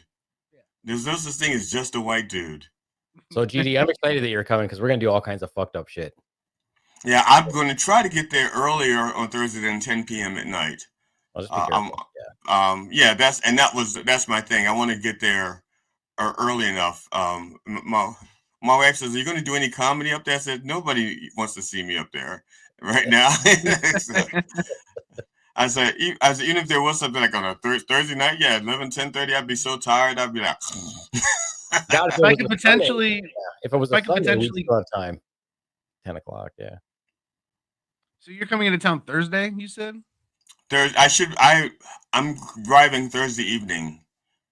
Yeah, I'm driving up. If I can drive, I drive. I don't like flying. And it's not a matter of fear, it's a matter of trust. Yeah. Sure. I trust me more than I trust somebody I've never met, to get me someplace. And I can bring whatever I want to bring in my car. I can't bring whatever I want to bring on a plane. Right. Yeah, that big suitcase full of dildos is probably hard to get through TSA. I do not want to try to get that through. And it's not a big suitcase. Thank you very much. It's a tote bag, if anything. Yeah. It's creepier to have you carry them in a tote bag, I think, than in like your luggage, honestly. So I feel like if you come across it in luggage, you're like, okay, this guy's a freak, but he's also on a trip. If you're carrying it just like a fucking gym bag, now you just look like a weirdo with a bag full of dildos. Like this. No, the tote bag fits in the suitcase. I just keep things separate. Oh, okay, that's good. You don't want to mix those smells. Not the smells. I don't want the lint from my clothing getting all over the other stuff because it sticks. Then you end up pooping little fuzzy turds. I do that now. That's not. Wait, what? Well, I want to come up with a bunch of dumb, goofy shit just for Jackie and us to do. Like, I really do want to. I'm going to take Jackie to eat chicken because I eat chicken like he does. And I want to watch you guys suck bones together. Yeah, how much you want to watch us suck, freaking bastard? I do. Piggy. Fucking suck a golf ball through. But yeah, so we'll have to go to the zoo in the morning. We have what time? Because I'm going to be doing the venue at like. I can probably do the show live from the zoo because I'm still going to be doing Matt's show. Yeah, you can do it on location. Yeah, I can do it on location. Oh yeah, see, I won't be able to do that though. I won't be able to be there because I work. What? It's Ron Kane. Friday afternoon. Nope, still muted. His mic doesn't say he's muted. We just don't hear him. Yeah. Now his mic is off. Now it's back on mute. Yeah, that was me. I was just trying to see if there's anything I could do to help. I should know better. Yeah, but if he's down to do a bunch of goofy shit, we should do a bunch of goofy shit. I'm going to pick him up as like a security agent. I'm going to dress all in black and have like the thing in my ear. Oh man! See, I thought you was going to go full sombrero and I would have done that if you were there. Senior Martland, huh? I would have done that if you were there and have you dressed up like a Rasta. Well, what time are you picking him up? He gets in like 4 o'clock. He gets at like 4 p.m. on. Could you dress like that and then also bring the hookers and then just meet him with an entourage? Is it working now? It is. Yes. All right, finally. Fucking StreamYard. How many fucking hookers do you think I know? I don't know any. It's Grand Rapids, dude. There's a plethora. Just find some that are probably got to go above $150 an hour. But oh yeah, I'm just flush with cash. Vagina. Make it a business expense. Our hookers. It doesn't matter what you call the expense if you don't have the expense. Right. Oh, I guess that's true. Yeah. Look at Steven talking big shit about having money over here. I mean, I don't know if I can't afford a transmission. Yeah. No, I can afford a transmission. I'm just not going to keep putting money into something that's going to keep needing more money. I have to go into dad mode when I hear Steven talk. I'm like, buy a new car, you idiot. I am. I'm going to look at it at some point this week. I didn't say a new used car. I said buy a new car. I can't. No, I took a huge credit hit from this divorce. Whose fault is that? Mostly mine, but kind of hers too. Vagina. Yeah, exactly. No, she fucking ruined my van. And then when we bought a brand new car, put it in her name. Mm. Yeah. So how you So- been, gentlemen? Good. How's it going with you? Yeah, not Eh, bad. not too overall. not too bad. My mom is slowly starving to death. So other than that, it's Yeah, kind of cool. Christ. Wait a minute. No, I'm sorry. You don't get to gloss that over. Are Yeah, you what? starving her to death, or is she just not eating? No, it's the Parkinson's that's starving Well, her to death. she's putting food on her fork and she can't get it to her mouth, and so she's what? I understand. How is she Nah, starving? only Christ, only if it was that good. If only if it was that good. Steven, what I just did is nothing compared to what Ron does. Okay, that Oh, was I know. pretty I was just- sane. I mean, that was. Matter of fact, Ron right now is going, how do I use that in my stage act without people knowing that Glenn just did it first? So, Ron, you're saying that your mom is at the stage of Parkinson's right now, where eating is not a necessity for her whatsoever. Nah, it hasn't been. She's basically checked out. I mean, she's there mentally and stuff, but you know, like she's told me and some other people was like she hates the state that she's in. So Sure. I mean, it makes sense. Oh, yeah. Everything she can't fucking do anything anymore and things like that. But you know, the Botox makes her look great though. So Yeah, it's fantastic. So good. It's so good. Yeah. I mean, at least the nice thing is after a while, if you're not eating, your body kind of releases. So I can't remember which chemical it releases, but it actually makes you in a state of euphoria where you don't give a shit. Right. Yeah. Yeah. So. Right. I've done 240-day fasts, and I can attest to that. Yeah. So I am much longer, probably maybe I would say in the next month or two. As long as she's at peace with it, as long as she's cool with it and she's good with it, that's what's important. Yeah, well, she really doesn't have a choice though at this point too. I mean, it's not like she can just get up and like, hey, I'm good now. I mean, she could start eating pie. I mean, if at my end of life, you know, if they're like, oh, you could have anything you want, Dad, I'm like, just pie, just every pie you can imagine, except for like the meat pies. I don't want that shit. I don't want mincemeat. Ugh. And my first wife, her grandmother, I used to go visit her on a regular basis because at that point a lot of people didn't go visit her because they thought she was just getting old and too opinionated and stuff like that. And so I would go to visit her and I would take her half of an orange cake that I would get from Sam's Club, you know, and her family started getting on me saying, you know, why are you taking her cake? You know, she's old, you know, you're going to kill her. And her grandmother, Nana, would say, because I'm old, I get to eat whatever the fuck I want. Exactly. Tell them to stay out of my business. Yeah. You know, she says, I've outlived my friends. I've outlived my siblings. The only pleasure I have left is when you bring me this orange cake. You know? So, Yeah. I'd take the orange cake. I had patients like super old that would come to me and, you know, we would go over their social history and they're like, oh, I smoke a pack and a half a day and I drink this much liquor. And then they'd look at me and I'm just like typing away and they're like, are you going to tell me to quit? I'm like, you're 80 years old. Why would I tell you to quit? I'm like, do what the fuck you want. Do what the fuck you want. I'm like, drink more. I don't give a shit. I'm like, enjoy your life. Who gives a fuck? Well, a friend of mine who I was talking to about this because my mom, you know, she's bedridden essentially, and he was telling me about his grandmother who spent close to a year in bed, and when one day she got up, she went to the kitchen, started making food, and the people that were in the house were like, what the fuck is going on? Everyone's like, what the hell is... She made food for a bit, went and laid back down, and she died. That's awesome. It's so cool. That is so you get to make your last meal. Yeah. I thought you were gonna say that she got up and went to Willy Wonka's chocolate factory with Now, some people scream at the end. Some people like just get up, or they just like silent, and it's weird.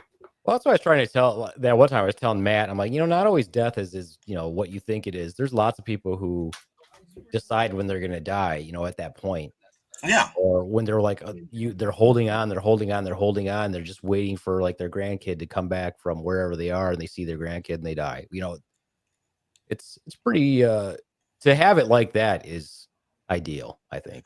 That was the way I was raised. That was the philosophy that we was raised under. If you have a choice, if if you can linger, you'll linger to the point, to like either after a holiday, so you don't ruin it for your family, or after a birthday, or after this or after that. At the risk of talking about my mother, she died on New Year's Day because New Year's Eve was her favorite holiday. It was very white of her. That's very nice. Her favorite holiday was New Year's Eve, and so she died New Year's Day. My uncle died almost. He died from the same thing that almost killed my dad, and he lingered. He made it through. Acknowledgement that you're his family. Yeah, firing squad. Yeah. Yep. But he made it. He made it through his birthday and Christmas and New Year's, and then died like 2 weeks after New Year's. That's what I call schlong division. Exactly. Thank you. Hey, what's the going rate on cryptocurrency? Is it still shit? Yep. Still down in the dumps. Down in the dumps. Nice. How's producing going for you, Ron? It looks like you're pretty busy. I have a few shows I'm producing. Nothing too crazy. I'm just kind of like easing back into things, like producing wise, then like stand-up wise over the summer. I decided early in the summer, I didn't want to just like hunt out shows and stuff. I wanted to retool my act and things like that, and get it better. So I've made a few moves and things like that. So then I got this shit going on with my mom. So I'm gonna see how the fall goes. I'm not really pushing myself to do other people's shows. I might reach out to them and do guest spots here and there, but just kind of taking it easy. Then I think once my mom passes and things get settled, then I'm planning another tour of Florida in February. Then I'm going to go out west, I think, at some point for a few months and things like that. Now, if your mother is like still hanging on at the end of January, but you got this thing planned for February, are you going to, let's say, assist your mom so that she can go to Florida? Well, then that guy Christ better show up, because that won't happen. Dude, I'm looking forward to getting back on the road and doing shows again, man. You do comedy? I used to, yeah. Really? Yeah, no, like I said, I got that escalated. I just didn't trust it going long distances, and I'm glad I didn't go any further than I did, because when that transmission went out, I was still like 30 miles from home. It was awful. It was really bad. So I'm trying to, once I get something dependable, dude, I can't wait. Ugh. So Ron, are you getting a lot of material though from your mom right now? Yeah and no. I've heard stuff that he can use at some point. I've approached it somewhat, because I did have some material, about her, and and that does pretty well. And so I've really learned how to like manage that and bring it into what I'm currently doing. But I got to be careful, because then I could go down in some like really dark rabbit hole. With that. So I'm kind of cautious with it right now. We had our 98-year-old, she was 97 when she moved into us, I think. She was 98. We've been trying to get her to move in with us for years. So like, you just move in with us so you can hang out with us. We can be there with you all the time. And she ended up breaking her hip. And of course, we're like, fuck, she should have moved in with us a long time ago. So she moved in with us. And while she was there, I was writing jokes about her living with us, because it was funny. There's a lot of funny. That's why you wanted to move in. That's it's not the joke carrying. You just wanted jokes. Well, and she knew I was writing jokes, because I would talk to her about it. And then I was like, oh, I really want you to go to one of my shows so you can see me write about these jokes that I do for you. And it was even, we were gonna do a May 4th show again for Star Wars. And she's so old, and wrinkly, and walk with like a little walker. I wanted her to be Emperor Palpatine. I was gonna put like a little robe on her and have her walk in, like, and it would have been hilarious. But then she fucking died. But no, but I wrote a bunch of I wrote a about her, and then we had a show, and I was gonna do all that material, and she died that week. And so we actually came back from her funeral the day of the show. I was like, I'm gonna do this material anyway. Yeah, because it's not like if you don't do it, she's going to come back, or that, Yeah, you're in the clear. Yeah, and then afterwards you're like, and now she's dead. So yeah, I have in my notebook, I have like 2 pages dedicated to where I jot down certain things that maybe have happened. That way I can just kind of let them gestate for a while. Yeah. And yeah, I just kind of do it like that. Yeah. Because I went like years ago when I was early in comedy. I had some dark shit happen then too. And like a lot of bad things came out. So I've I've learned how to change that. So it's not like, ooh, what is going on here? Yeah. I had a bunch of jokes I did about my dog and how my dog has cancer and cataracts and all that other stuff. And then she died. And I was like, God damn it. How am I supposed to use that material again? Well, there's a fine line between like, stage and making jokes about it and then it just sounding like a therapy dump session. You ever been to an open mic where somebody's had something real bad happen and they get on stage and they just dump? Well, yeah, that's too often with young. That's too often and too frequent with young comedians. Yeah. You know, and what it is they're not doing the humor. They're trying to work through their shit, and they're just using everybody, the audience, as therapists. Yeah. That's not what I do, Steven. So fuck you. No, I know you don't. I know you don't. Don't fucking tell me how I do comedy. I know how you fucking do comedy, beef man. Fucking shut up. I know when I first started doing comedy in Florida, there was a woman who had cancer, and I think she went through like the bald stage, and then the miraculous I don't have cancer anymore stage. It turns out she didn't have cancer at all. She was just doing it for the sympathy. Oh damn! Wow. That's stolen valor if I've ever heard it. Jesus Christ. That's pretty low. That is low. That's pretty I think low. actually stolen valor is above that. Well, the worst thing is that there was a comedian in Baltimore who did the same thing. I moved up here thinking I'm gonna get away from that stuff, and he did it up here too. I don't know. I get accused all the time of faking it. It pisses me off. Like, fucking, do you think I'd choose this? Like, what? Fucking all the time. Well, the positive is then if something does happen to somebody, then you can go, well, God does hate the lazy. Yeah, fucking karma, motherfucker. Yeah. Actually, the last person that accused me of it is dead, so it's fine. There you go. Now you're dead. Yep. Fuck that bitch. Let's go and call me a mule. There we go.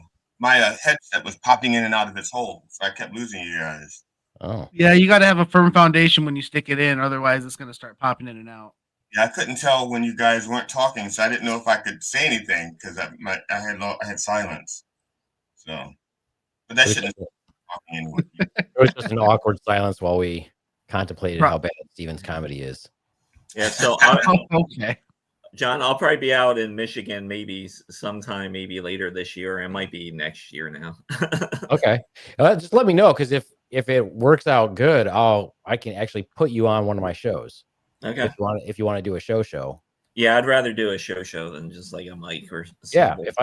If you know way ahead of time, because we have a pretty set time frame of we do the third Friday every month, unless something goes wonky where I have to switch my schedule. We do the third Friday every month at the comedy club that we're building, that we're working on, which is the Cricket in Battle Creek, Michigan, the Upstairs Lounge and Comedy Club. That's awesome, dude. I can't wait. I really want to start coming out to your mics too. You guys look like you have a lot of fun. We do have our bikes. Yeah, it is growing. It's a lot of fun, and that's at Wax Wings Brewery on Go Road in Kalamazoo, Michigan. Well, like I said, once I get my wheels, man. You're assuming we'll put you on. The mic I do Mondays in Harrisburg has been fucking fantastic because because I do like 20 to 30 minutes every fucking Monday. Holy shit. Of like 95% new material. Yeah. Yeah, because a lot of times comics don't show up. So now I gotta thank the comics. Actually, they've actually put me in a great situation because I've been doing this now for the past several months, and go ahead. Like I'm getting an hour and a half of time every month just in one spot. It's like a mini residency. Yeah, and I have 10 to like 15 audience members a week. I have regulars that now come out. And I force myself to do new material. I mean, you can't ask for a better situation. The fact that you have you've solidified a bit of a foundation fan base. Like people come out just to see you. Like that's badass. Because I mean, even if you frequent mics, a lot of people don't build that kind of following just coming out like that. So that's Yeah. fucking awesome. Yeah. Yeah. That is And nice. I went to a mic on Friday because it was this Sarah was closing out this mic and she had run it for like 6 years. It was always just a fun, like hole in the wall bar to do because you did comedy behind a pool table and all that bullshit. But it was always just a fun room. I had a great set there, and it had been a while since I'd been to a mic. And I gotta say, I was so fucking bored by most of the comics, and because I don't know if like I guess what's happened now is a lot of these PA comics have kind of taken up like the Kill Tony or like Austin mantra, where it's just we're gonna talk about trans people, and it's like you are in the middle of fucking nowhere, Pennsylvania. If you're lucky, there might be one trans person around, if that. And they're probably on stage later. Yeah, and it was just so boring. And I'm like, all these comics, they're trying, I guess, but I understand why a lot of people would hate local comedy. I mean, sure. It makes sense. No, dude, it's what keeps me from trying to bring anything into the little city I live in. Like the demographic is all old, angry white people, right? The only locations here is a piss soaked bar or an American Legion. Neither suitable for it. So I have to go a minimum of an hour's drive to find an open mic. Well, some of it too, I think falls on the show producer. Like the mic that I do in Harrisburg on Mondays, when comics come out, I specifically tell them, don't fuck up in this room. Yeah. This room, you have to command the mic if you want to win the room. That's what you have to do. That's job number one, because these people are there just on a Monday night. So if you're not going to do good shit, they won't listen to you. You got to fucking command it. And I have like a lot of young women that show up at this mic, and I tell them, it's like, these are fucking audience members. You win the audience. I don't give a shit whatever the fuck you think you're going to do. Your job here is to win. So I think a lot of mics don't even set any type of like standard for people. A lot of mics, it's just they have a list, you put your name down, and then you just sit in the audience quietly. There's none of that generally. So yeah. Yeah. FYI for comics out there, comedy works better on repeat business. And when people see you and want to come out to your events, that's a good sign. Yeah. I mean, we kind of, with ours, we've started doing a new thing with our open mics is instead of me hosting it all the time, we're having other people host it that I trust to host so that they can work on their hosting. And also so I don't have to host every time. But we still have rules, and the rules are pretty well set in stone. One, don't go up there and fucking offend people. Like this isn't no hate speech, none of that stuff, no bashing on LGBTQIA, that sort of thing. But also, if you are an audience member, we also do say, no, this is an open mic. It's not a show. You might see some amazing comedians. You might see some people who are just working on stuff. You might see people for the first time that they've ever done it, or you might see somebody who you might see on HBO or Netflix someday. It's possible. So if you're here for comedy, once you start sitting that stage and they know that night is always comedy, always an open mic, then you're going to start getting some people who are actually there not just to enjoy the venue, but to actually watch some local comedy. So we're starting to get there, and it's fun. I mean, that room is a lot of fun, so we're pretty excited. I can't wait to check it out. Yeah, it's good to hear. Yeah, the venue I was trying to get into in Westminster, they said they wanted to do it. I hate people who don't get back to me. I'm going to call you tomorrow, and I can't stand it. I hate doing I'm the big homie. I hate when homies try to call me and they're in a dead zone with their cell phone and they sound like robots. I don't like being called a homie. You don't got. I would say that as a friend, not because you're black. Wow. Yeah, you can. Are you a retard? It's so quiet. Why is everyone so fucking quiet? Why is it so quiet? I don't know. What are you guys doing over there? Shit. I would say Well, we to could be ask. honest, I was not prepared to be joined at this point. Matt says you're going to be by yourself from 10. Matt says first he says I'm leaving at 10, and he doesn't leave at 10. I'm looking at the clock going, so when you leaving? When you leaving? When you leaving? And he finally leaves at whenever he left, and then so I was prepared for a totally different thing. I wasn't prepared to actually interact with anybody. So you're not going to interact with us? Is that what you're saying? So you're bad at improv? No. I was going to talk about Crack the Sky for the last hour. Oh my god! Seriously, really? Oh my god! Yeah, I was going to talk about Crack the Sky, but dude, he couldn't even call me without talking about it. He was like, "Hey, we had Crack the Sky on. It was awesome." Oh, wait! Do you hear that sound? That's everyone closing apps on their phone right now. Here's the funny. I was listening to that podcast and I was just dying because GD would say, "I know you probably get asked this question all the time," and I said it on purpose. But it was questions like that you could tell no one has ever asked anyone ever. Right. Why do you wear green socks when you play that one guitar? And he's like, "Fucking what? What?" Yeah, I did that. I did that on purpose. I did that on purpose. Yeah. But you were actually surprised. I know you were surprised because you were expecting me to go on and not let them have anything to say. And Matt did so much more talking than I did. Yep, it is true. You were silent the whole time. I was like, "Wow, yeah, Matt talked a lot." Because I was consciously trying not to be a fanboy. It was good. It was good. I was glad that he could actually connect. Yeah, and his booker, like I said, now it's funny. Now I have their phone numbers, his agent's phone number and his phone number, and we've been talking back and forth, And again, I'm trying not to be a fanboy, so I don't want to say I've got his phone number. I can call him anytime. I don't want to do that. Are you trying to get him on? So you're gonna try to get him on your new show then? What show would he even be able to be on for you? That's just it. He couldn't. He's gonna come back. He's gonna come back on here. I'll just have him on my show. I'll just ask him to be on mine. Although I don't know who the fuck he is, so I guess that'd be stupid. Yeah. So but he's gonna come back on here, and you want to be on my show? I don't know who you are. I'm sorry. I'll have to go listen to some music. I don't know. GD likes you, so I guess I'll go check and see. Oh, it was hard for me not to be a fanboy. It really was, and and I was kind of proud of myself afterwards. I looked at my notes. I said, okay, I asked him everything I wanted to ask him except for one question, and Matt asked him that.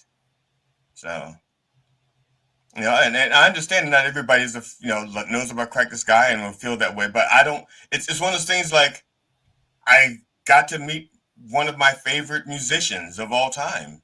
Yeah, you can just say most people don't know Crack the Sky. Say almost, and we would just like to keep it that way.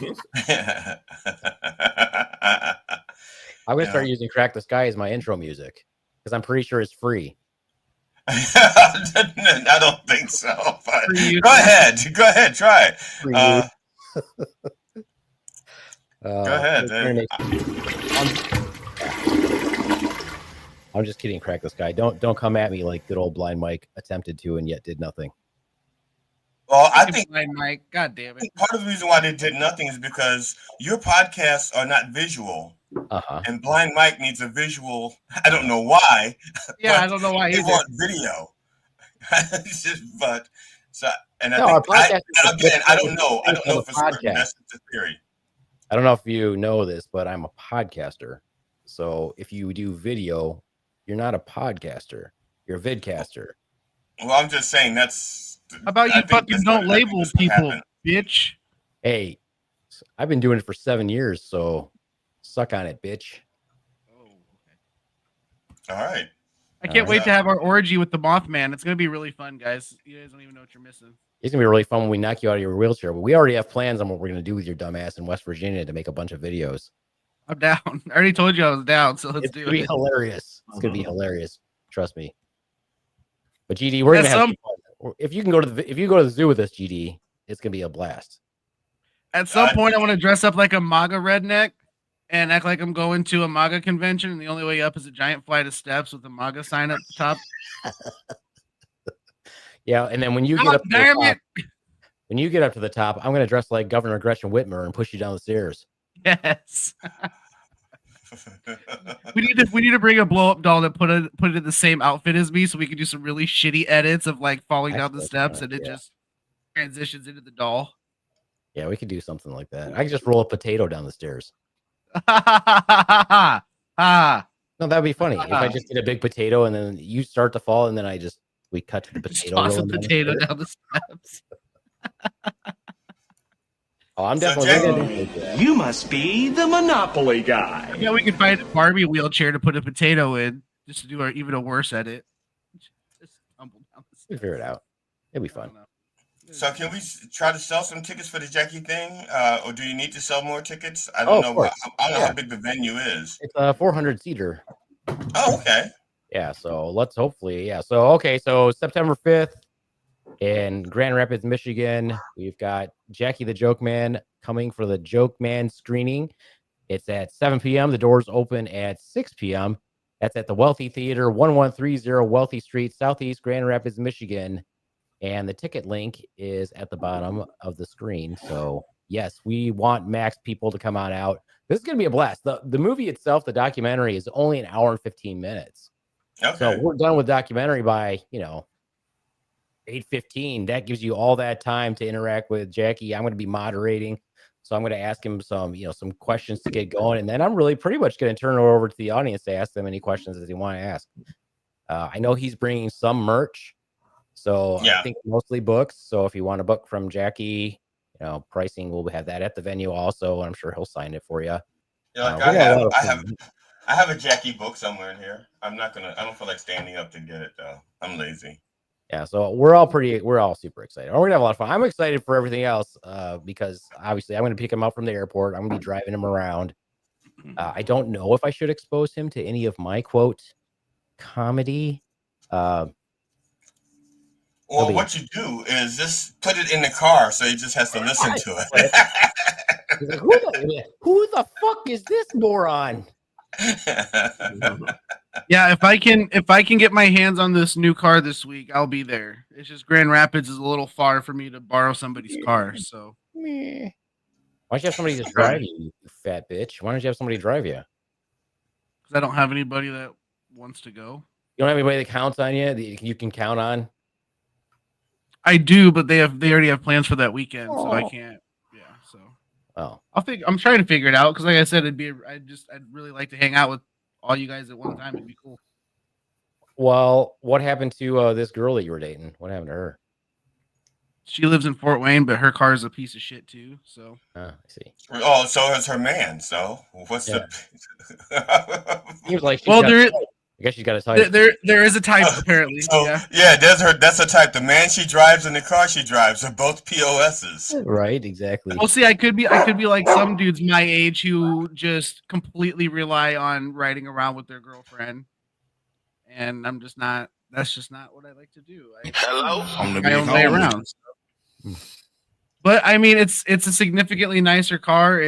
I'm gonna have it inspected by a shop before I get it to make sure the work that was done on it has been done on it and it's dependable inside and out. You didn't have the last one inspected? No, I just needed something to get back and forth to a job. God, man.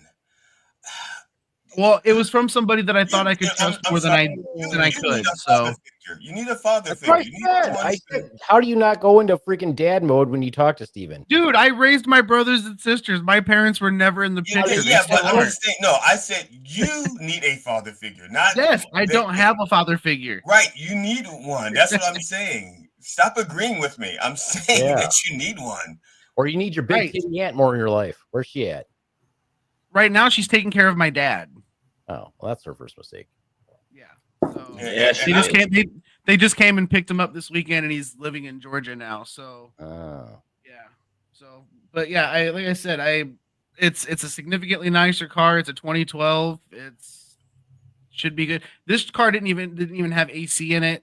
Like it was just it was literally just something to get back and forth to the job. Because the job is what I needed to get the apartment I'm about to get, because finding a handicap apartment's a fucking nightmare. And I finally found one. So I'm getting things together little by little. It's just the person I thought I could trust when I got the vehicle, I shouldn't have trusted him. So a lesson learned. And you should refer to that. You should refer to that apartment as special needs and not handicapped. Get it right. Yeah. Be a little more sensitive, you fat It's fuck. not assisted living and anything weird and creepy like that. It's just they just have handicap accessible apartments. But why does it have to be assisted living? Why can't they do it themselves? Why are you trying to disable them, Steven? Because they wanted it. Yeah, fuck them. Now you sound like one of those people. Like now you sound like an Epstein Island person because you wanted it.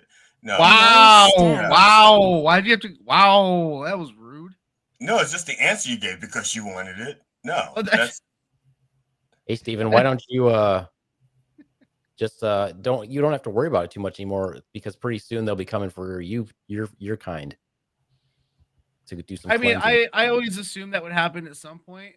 It's I gonna don't start think with ICE. I don't think ICE and them will ever do that because they want quantity, and I think you can only get like 4 wheelchairs in one of those trucks, but you can get like 19. Well, here's the thing: they're gonna take right.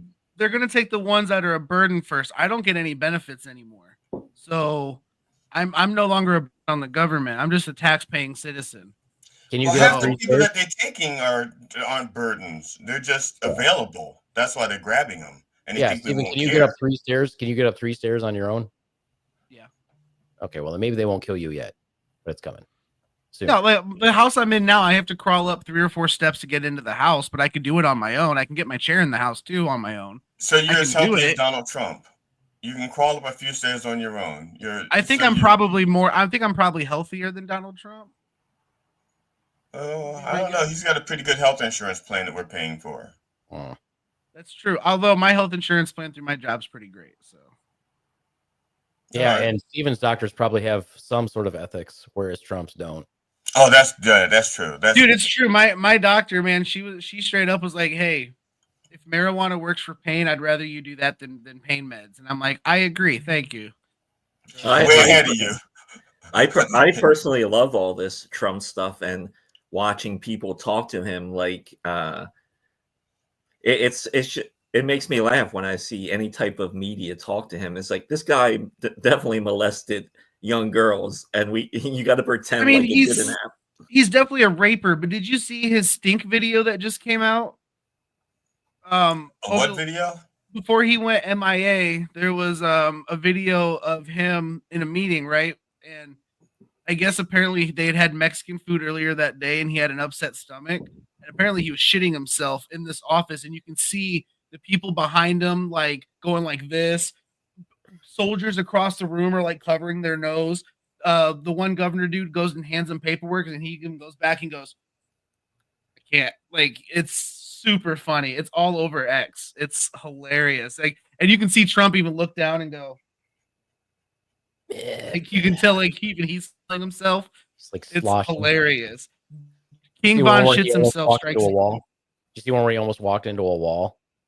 Yeah, he's basically turned into the guy he's made fun of forever. He's turning into Biden. No, he's turning into himself because Biden was never that bad. No, Biden was still riding a bicycle. Biden was able to get up after he fell over on the bicycle, was still able to get up. I mean, hey, he's got me beat. I can't ride a bike, so good for him. Yeah, so stop talking shit about Biden. Fuck Yeah, you. I'm not saying that he First did. of all, hold on. you, Steven. For the record, I, as a real comedian, I make fun of all politicians. I don't take sides. Okay. Fuck you. Biden was just as funny. Anthony Jeselnik. Did you say just like a real comedian? Yeah, like a real comedian. I didn't say I was one. I said like one. Yeah, I was just checking. I was just making sure. To me, it's not even about. To me, it's not even about taking sides. It's like everyone.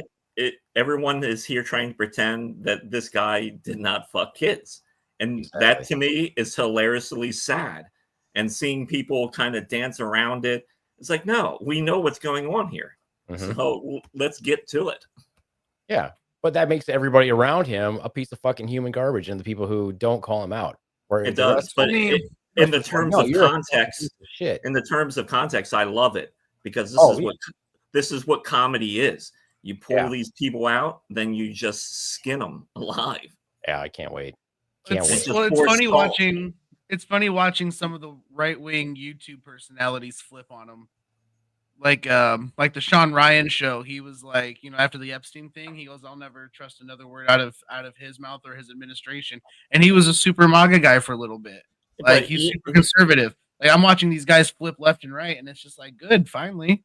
Yeah, the only way I would ever take that guy's word again is if he ate the shit out of his ass, because these people like, well, I didn't know go fuck yourself. Like you knew what was in front of you, and now you want to play this game like, oh, we feel so used. No shit. Are you? He should fucking have lost blind? all the support and never have won from Grab Her by the Pussy.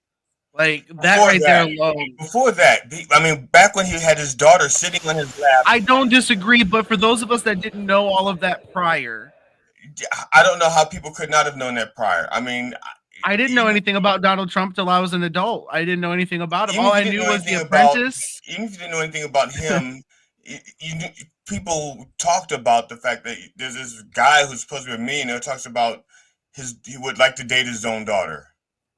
Okay, that. Yeah, I didn't find that out till after that too. But yeah, all of those things should have fucking led to just none of it happening. But at that point, the only vote that he should have gotten would have been the Pornhub the Pornhub incest genre people. That's it. Last night, I took my wife to the drive-in, and my buddy Scott Perry was there. Oh, did you get to talk to him?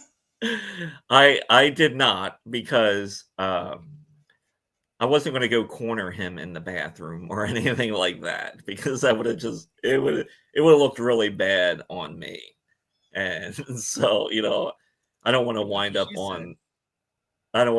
on some fucking TikTok or something like, oh, look at this guy.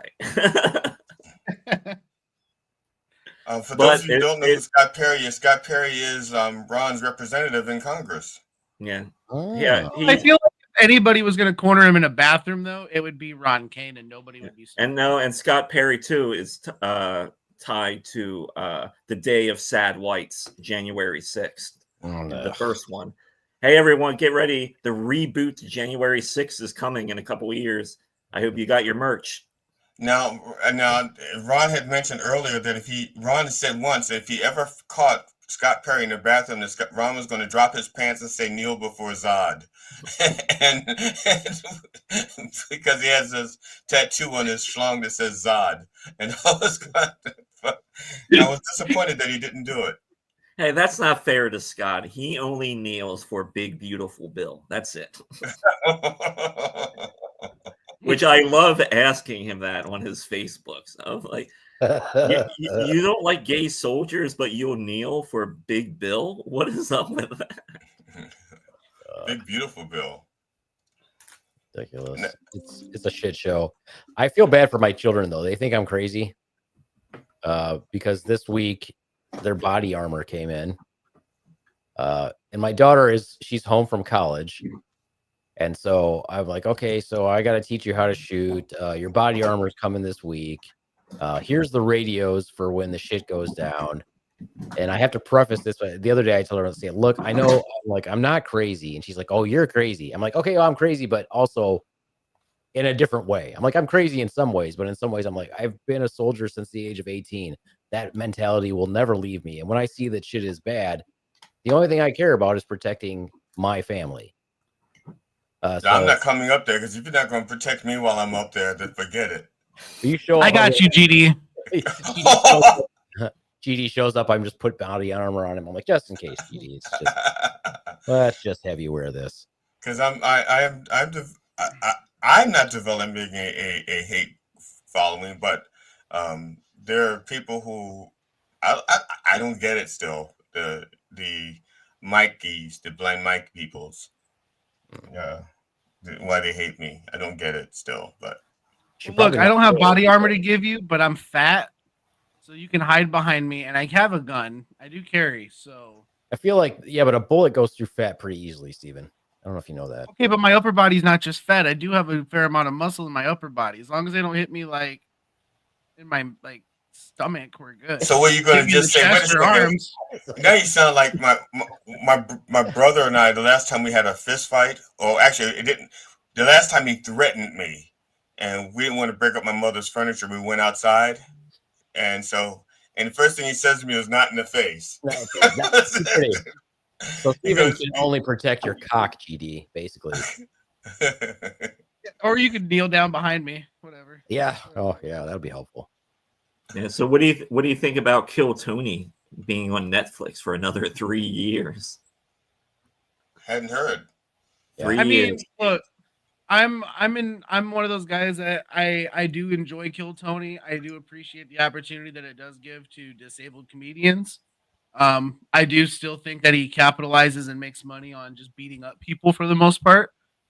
But I mean, sometimes it's fun to watch, so I still enjoy it.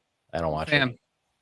Now, is the Netflix thing, what the Kill Tony thing, just being broadcast on Netflix? Is it something? So that there's Netflix is there's doing? select they're doing select episodes on Netflix. Like the last one was Madison Square Garden. I don't know if it's going to continue to be that or if it's going to be like where every week it's on there instead of YouTube. But I don't think they're doing that. I think they're only doing like the special events on Netflix. Because they're doing more arenas and stadiums and shit like that. And I think if they were doing week to week on Netflix, I think it would suffer. oh yeah, because they get away with a lot on YouTube. Well, I don't know. The fact that they get away with a lot on YouTube is weird in and of itself. There was but there's a decent amount of stuff that's censored on YouTube now. They do censor more than they used to for sure, but Yeah, probably because of monetization of it. Just like a real, honestly question. If you were in a situation like that, is that a career path that you would want to have for yourself where you had to do that same kind of thing all the time? No. I feel like if it was one of those things where it's a special, like every quarter you did something like that, maybe that would be cool. But if that was your whole gig and you really wanted to do stand up, wouldn't you want to be doing stand up instead all the time? I mean, I know he does stand up, but I feel like the Kill Tony thing, I think the reason he's only been able to maintain it like he has been is because he built it around the bucket pool. And that does make every episode feel a little different. And then when he started tossing in like special guests, so I mean, it does. Some episodes do feel different than others. You know, like for example, when he has Shane Gillis and Adam Ray on, and when they do the Trump and Biden impressions, those episodes always feel bigger and more special and more fun. I don't mean is the person who's watching the show. I mean the person who's doing the show.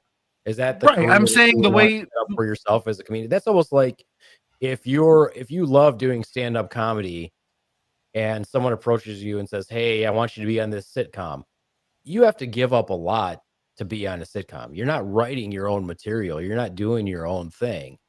Is that something that you want to do? If you started off doing one thing, is that what you want to do for the next 10 years? And that's what you want to be? I don't know. I guess it just depends on the situation, right? Because I mean, sure, doing Kill Tony every week would be exhausting and it would probably turn into a drag. But especially as the opportunity started flowing in, I'm sure it became easier to be like, yeah, let's keep going. Yeah, but how long are those opportunities? To me, like Kill Tony is basically this generation's American Idol. Yeah, currently. I mean, it is. Yeah, it's stand up American Idol, but at the same time, I mean, if you look at it from like Tony Hinchcliffe's perspective, it's allotted him a lot of opportunity to do the other things that he's doing because he's being able to build the notoriety. Like he's been able to For him, yeah. But to me, I really feel like that thing, like it's still in its own little box. And yeah, people like it, and definitely a niche thing for sure. Yeah. Like I said, it just feels very American Idol-ish to me. And then I could see it going that way. I could see it at some point it turning into something where he produces a show that's just exactly like America's Got Talent or American Idol, but just comedy. And when I checked out I checked out the recent Netflix, and I probably watched like 10 to 15 minutes of it. And like at the beginning of that show, when he comes out, he's talking about like this is a 3-hour show. And I was thinking to myself, I was like, ugh, that is fucking hard. Sometimes some of those episodes that go, because they're generally about 2 hours, 2.5 hours. Some of those episodes do go really quick and it doesn't feel like you sat through it. Some of them though, fucking drag. Yeah. Like Like an there's open some that I don't watch all the way through because I'm just like, this is fucking boring, or the guests they have on are too fucked up to function. Yeah, it's not my thing. That happens a lot, and it's sometimes hard to watch. Like they'll get some guys on there that are so fucking stoned, and they just sit there and they drool the whole episode. I like part of the idea, but not the whole idea. And my pitch for the show would not get watched because my idea is this: if you got up there and you did 90 seconds to 3 minutes, and you had some good stuff, I feel like it would be better for the panel then to like, okay, now let's take this joke apart and let's see if we can help you make it better. Now, nobody would want to watch that show except for other comedians. But if you really wanted to be helpful, I think that would be a fucking awesome plan. My biggest gripe is I don't like the 1 minute format because I feel like if anybody really just sat down and tried, could maybe come up with a solid 1 minute, regardless if you're funny or not. And I think that's where their interview portion maybe comes in because it kind of balances it out. But I think 2 or 3 minutes would be better because then you could, because not everyone is a setup punchline comic that can knock out a few jokes in a minute or even knock out a full joke in a minute. You know what I'm saying? So I feel like they miss out on some things. Yeah, if that's not your pacing, like my pacing. Well, I mean, for example, some people that we've interacted with in person have been out there, like Jenny Rodriguez. Her jokes generally take a little bit more time to set up, and every time she's been on there, she does okay, but she doesn't knock every time. How many times? I thought it was like a bucket thing. How often does she? It is a bucket thing. She's been on 3 times. Damn. And all 3 times, like some of the jokes she told, I've heard her tell in person, and they require maybe 45 seconds to 50 seconds to even set up. You get the punchline out, and you have that stupid cat sound that goes off. Then the bear sound goes off. You're done. So I mean, if they had 2-3 minutes, it might be that you just watch too much TV, Steven. I mean, I do. I have time on my hands. Yeah. Read a book. Work in a bank. I do. I do read. I just don't. I read, just not at. I just read at home. It's nonfiction. Read boring shit. Fuck you guys.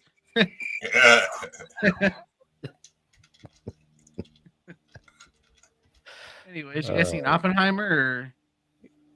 What? Oppenheimer? What the fuck is wrong when I see Oppenheimer? We're gonna do bits from a year and a half ago. You heard the one about the 2 bulls? Not yet. Not yet. Well, these 2 bulls are sitting on a grassy knoll overlooking a herd of Guernseys. And the baby bull says, "Hey, Pop, let's run down and fuck one of those cows." But the papa bull says, "No, son. Let's walk down. Fuck them all." That's a life lesson, and I appreciate that. That's also, what we're all about. Life lessons. Anyone else hear that Spirit Airlines is filing bankruptcy? Which is super weird, seeing as how they've had less wrecks than fucking Delta and United. Yeah, but they are a horrible. Has anyone here flown Spirit? Yeah. No, I've been too scared to. When it first kind of came out, we flew like, this is shit, man. Yeah, they don't give a fuck. Vegas. They just put you on and like, we're going. Chickens in the aisle, freaking boobs out, breastfeeding, fun stuff. Let's go. Sounds like a party. They really should embrace that and just like when they're getting ready to take off, they just have a guy that comes on the plane with a beer in his hand. It's like, all right, everybody, we're going to try and do this. You can either pray or just hope. I flew in Nam. It's going to be fine. Yeah. Yeah, some of the seats don't have seatbelts, you'll notice, but there are bungee cords, so please. I mean, what the fuck's the point of a seat on a plane anyway? Like, if that bitch is going down from 38,000 feet and it's nosediving, that seatbelt's not going to do shit for you. It's just strapping people who are obnoxious. Yeah, it makes no sense to me. I just, fuck it. Put fucking a bar and stripper pole, let us walk around, and if it happens, it happens. You're still not going to be able to walk around. Why would you say walk around? I mean, yeah. Well, yeah. You know what? No, fuck those guys. You know what I mean? Every time I fly, they break my wheelchair or they lose it. Every time. Every fucking time. Blows my mind. Fucking learn to walk. tried. I got blocked by the Americans for Prosperity of Pennsylvania. I got Nice. blocked. Why? Because I was tagging them in posts with Scott Perry because they didn't like that. I'll start fucking with Scott Perry. Just I don't know what the fuck it is, but now I'm like, I'm gonna fuck with this guy a little. Well, like today, I posted another one where I'm tagging this Rotary Club that's in Carlisle because they had Scott Perry there, and I think he was maybe the only person there listening to him. But I'm like, you're all about faith and all this, but you're going to support a guy that looks the other way for Epstein? What's that about? Yeah. They don't like that very much. No, they don't know what they're supporting. They're like, oh, it's in the Bible. No, it's not. Read the Bible. He never read the Bible. Yeah. What version? Like, shut the fuck up. Oh God, I'm so angry. So, what do you think the sequel to January 6th will be bigger than the last one, or is it going to go out with a dud? It's gonna be nothing. I don't know. I just know that if it, if the shit does go down, I'm 100 pounds too light. I gotta look like a big fat fuck like everybody else. I know. How did they even make those stairs on the camera? I don't know. I don't know. Like it took it probably wasn't the rush that we thought it was. They just sped up the tape. And have we ever found out whatever happened to the one black guy that was at January 6th? You remember he was like photographed in the house. He was in Congress. He was probably an FBI agent or something. Because he was just set up there, and it looked like, oh, I shouldn't have came in here. I better fucking get out of here quick. I was here for the tour. He's like, I didn't think we'd make it this far.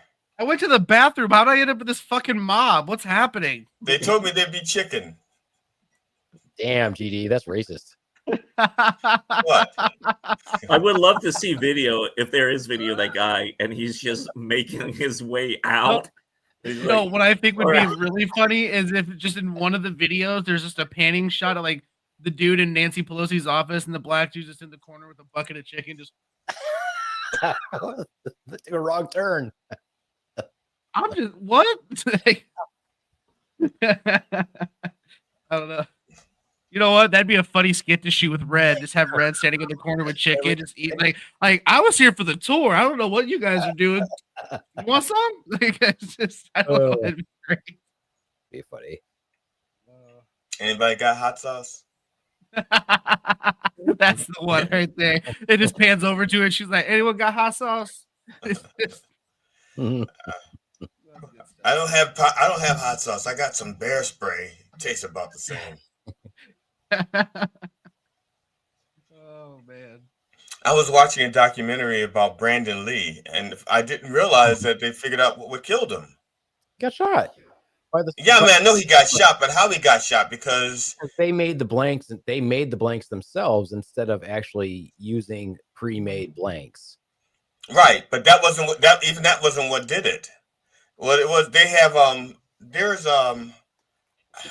there's these bullets that they use that aren't fully loaded, Yeah, but they're real bullets, but they have like I don't know why they use them.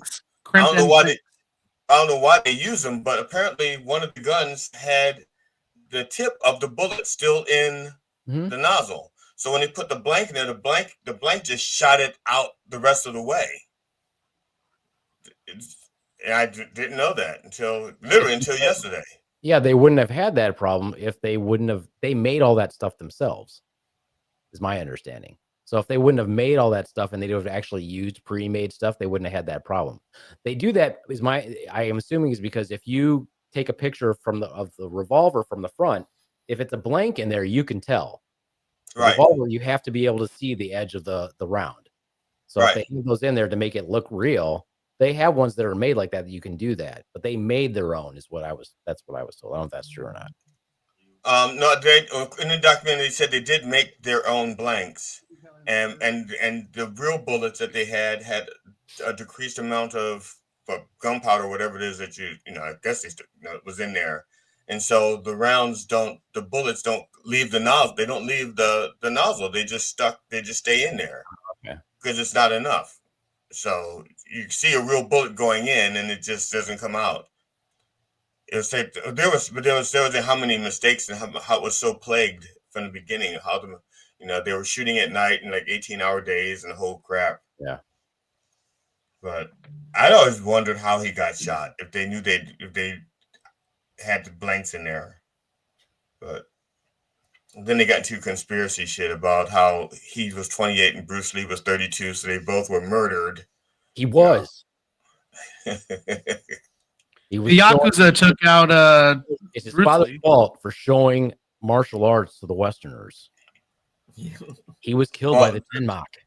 Well, the thing that amazed me the most, I'm watching this whole thing, and the one moment where I went wow was because Bruce Lee was like 5'6", I think. He was not a very tall person, and I don't think his wife Linda, Brandon's mother, was very tall, but Brandon was 6 foot. Really? And that's when I went, wow. That's what they said there. They said he was 6 foot. Wow. Kung Fu in his DNA stretched him out.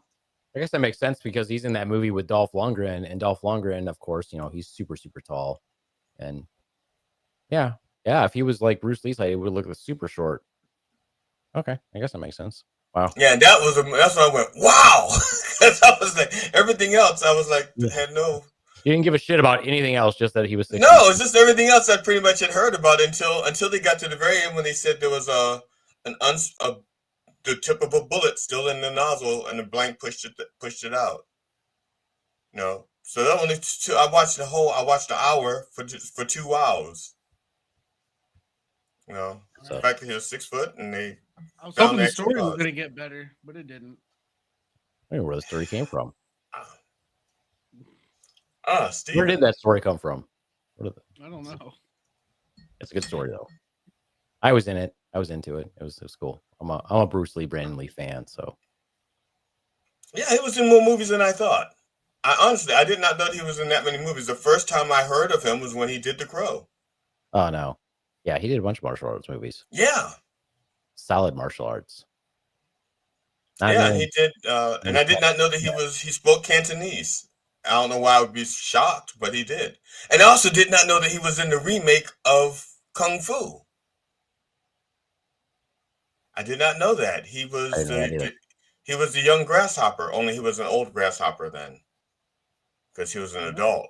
I did not know that. And I thought that was their way of making up to Bruce Lee because Bruce Lee should have been the first Kung Fu guy. He should have been the first Quan Chan Kang. What was his idea? He had the concept for the show. Yeah. Tune in to Coffee with Dog Monday through Friday for all of your Bruce Lee, Brandon Lee history. The big yes, sir. Brought to you by GD Fenderson. Well, look, y'all didn't want to talk about Crack the Sky, so I thought you might want to talk about Brandon Lee. The options were Brandon Lee, his mom, or Crack the Sky. We got Brandon Lee. So. I'm a 3-trick pony. That's it. Save all your Crack the Sky trivia for when Jackie's here. I'm sure he'll be interested. Oh, he's a huge Crack the Sky fan. I should have mentioned it. He's actually. When Palumbo appeared on the show, I got 3 texts from Jackie about John Palumbo. Right, I'm fucking with you. I'm just joking. Like, are you guys riding in a car together? I'm like, I'll be in a different car. I don't hear that shit. Oh, yes. So Jackie is arriving Thursday night. Now, is he going to do any other guest spots? Is he going to show up in any clubs and do any minutes? He could have. I asked him if he wanted to, and he said no. And okay. I'd already talked to Dr. Grins in Grand Rapids, and he was like, "Nah, I don't care." I'm like, all right, cool. So we're just gonna hang out then. I'm gonna take him some good places to eat and see what he wants to do. And I guess he wants to go to the zoo we'll go to the zoo Friday morning. What time's his mom picking him up? The zoo trip. Every time his mom picking him up. I'm honestly gonna see like if he wants to. Does he want to play old man or what does he want to do? Because I'm like, we could like literally. Like, I was gonna say, do they have wheelchairs? Old man, he would not be. Do they have wheelchairs there? Because like Fort Wayne Zoo has power chairs you can rent. Rent him a power chair, and just record him just screaming obscenities at people as they get in his way. And like And make sure that you pack a brown bag lunch and your soda is wrapped in aluminum foil to keep it cold. Bring a pack of Depends too to carry around just in case. It's only if your parents let you have soda, Ron. Some people just only go with the juice box. Yeah. Yeah, or if you're really lucky, you might get that Capri Sun. Oh yeah. Ooh, okay, baller status. Calm down. Yeah. Some of us did. Some of us had parents that didn't love us, Ron. Yeah. Some of us didn't even have water. Okay, Ron didn't have that as a kid either. Okay, he had the generic shit. He just remembers the other kids had it. Right. Unless you lived in Flint, then you didn't have water either. Yeah, Ron did not have Capri Sun. He had Pre-Sum. That's it. Pre-Sun, ew. And I remember the old like the plastic lunch boxes or even like the metal lunch boxes where you pack your sandwich and shit in there. And then when you'd open it at lunch and it had like that weird, unique sandwich smell. Yep. And with the thermos with the matching thermos inside. Yep. All right, guys, I'm gonna jump off here. I gotta take a dump. You know, it's 11:30. Thanks for sharing. Yeah, you could have just said you were leaving. We didn't need to know what you were doing, why you were leaving for. I figured they'd prefer an explanation versus another story about your mom. No, especially since we usually are done around now. This is when we say goodbye, and you could just say goodbye. I'm out of here. That's it. Nobody needs to know. Hey, how about you cash me outside in Michigan? How about that?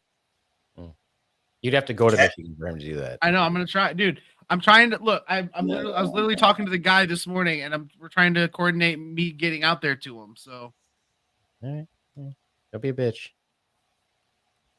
I don't know I if you have can the help money. it, but yeah. I have to get to him Wednesday or Thursday, hopefully. So, all right. Okay, well, you're out of here. See you. Bye. Now, John, when you did the last video you did about nobody ever hearing of Stephen Ortiz. Stephen, bye. I thought you were gone. No, I'm hanging out now. No, it's fine. Go. It's fine. No. I thought your prairie dog. John, that guy looked like he was almost 3 times your size. He's pretty big. Or was that just a scale? No, Jerry is big. He's a big dude. Okay, he looked like a big dude. Well, I'm not that. I mean, I'm only 5'9", but he's got to be like 6'4", I'm guessing.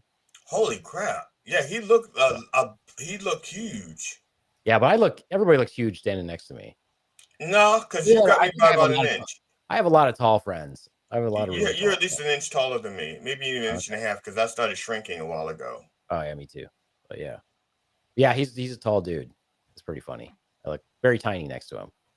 Yeah, you did, and I thought I was looking at the feet to see if it was a perspective thing. I said, no, their feet look like they're standing about the same place on the floor. Oh. Is it camera angle? No, he's just big. Just a big dude. Yeah. He also still didn't know who Steven was, so nobody does. Fine. Thought you were leaving, Steven. Nope, I'm hanging out. Well, technically, guys, we're all leaving because it's 11:27. Ron, you have anything you want to plug? Besides your asshole? Yeah, not this Friday, but next Friday, the 12th, Friday night stand-up at Fratelli's. Edward Daniels is hosting, so please come out to that.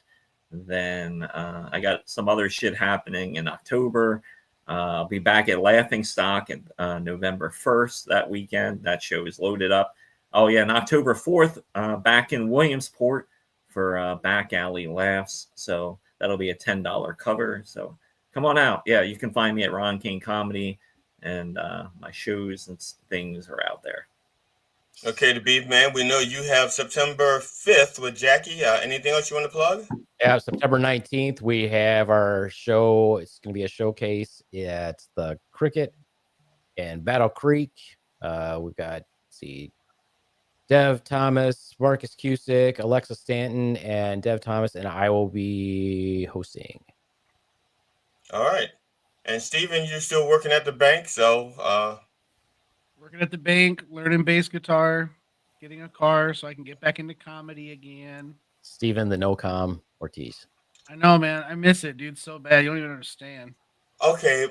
Her Majesty Queen Elizabeth has arrived in the show like a minute before we're ready to sign off. So I think I don't know. Are you, Elizabeth? Are you promoting your podcast and Charles A. Parker, author, Sandan and Sandan and Aikido? Hello? Aikido On the and big Japanese home with player. I think Elizabeth Gordon has her own podcast. I guess she's promoting that. Dustin Thanks, Sweet, Elizabeth. Oscar qualified. Okay, so T-minus 55 seconds. Okay. Yep. So That's what I call schlong division. guys, thank you all for being here and hanging out with me for the last hour or so. That I appreciate it. And I'm telling everybody what? Show the feet. Invest in Fisto, everybody.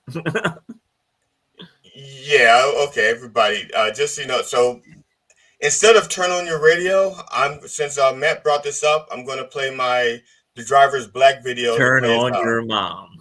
Yeah, so don't forget to turn on your moms. All right, y'all take care. Bye now. Yeah. Bye. Oh, I did the wrong one. There we go. You're out of here, Ron.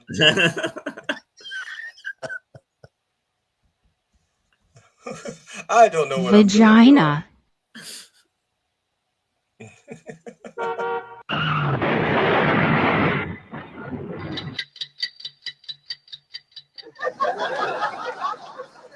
Hey, everybody, it's Cowhead Dog.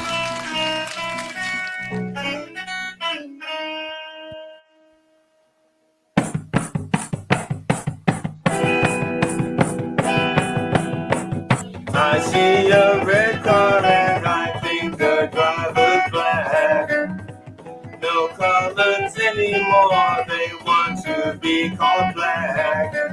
I see him seeing me dressed in his ugly clothes. And through his tinted glass I can see his cornrows. I pass the line of cars cause those drivers aren't black. I call my brother cops so they can have my back. I make him pull over in front of a Safeway. It's ironic because he is not safe there today. I look inside the car and I see a backpack. It must contain a gun because the driver's black. I force him out his car, he's face down in the grass. He doesn't have much time to think, it's happening too fast. It's best that you comply, my uniform is blue. My camera is turned off, no one will believe you. If I look hard enough, your phone looks like a gun. I reach for my taser, but I shoot with the wrong one. He left home for the store, he won't be coming back. Red colors the flora, all because he is black. I see him lying there dressed in his urban clothes. I was fearing for my life, that's how my story goes.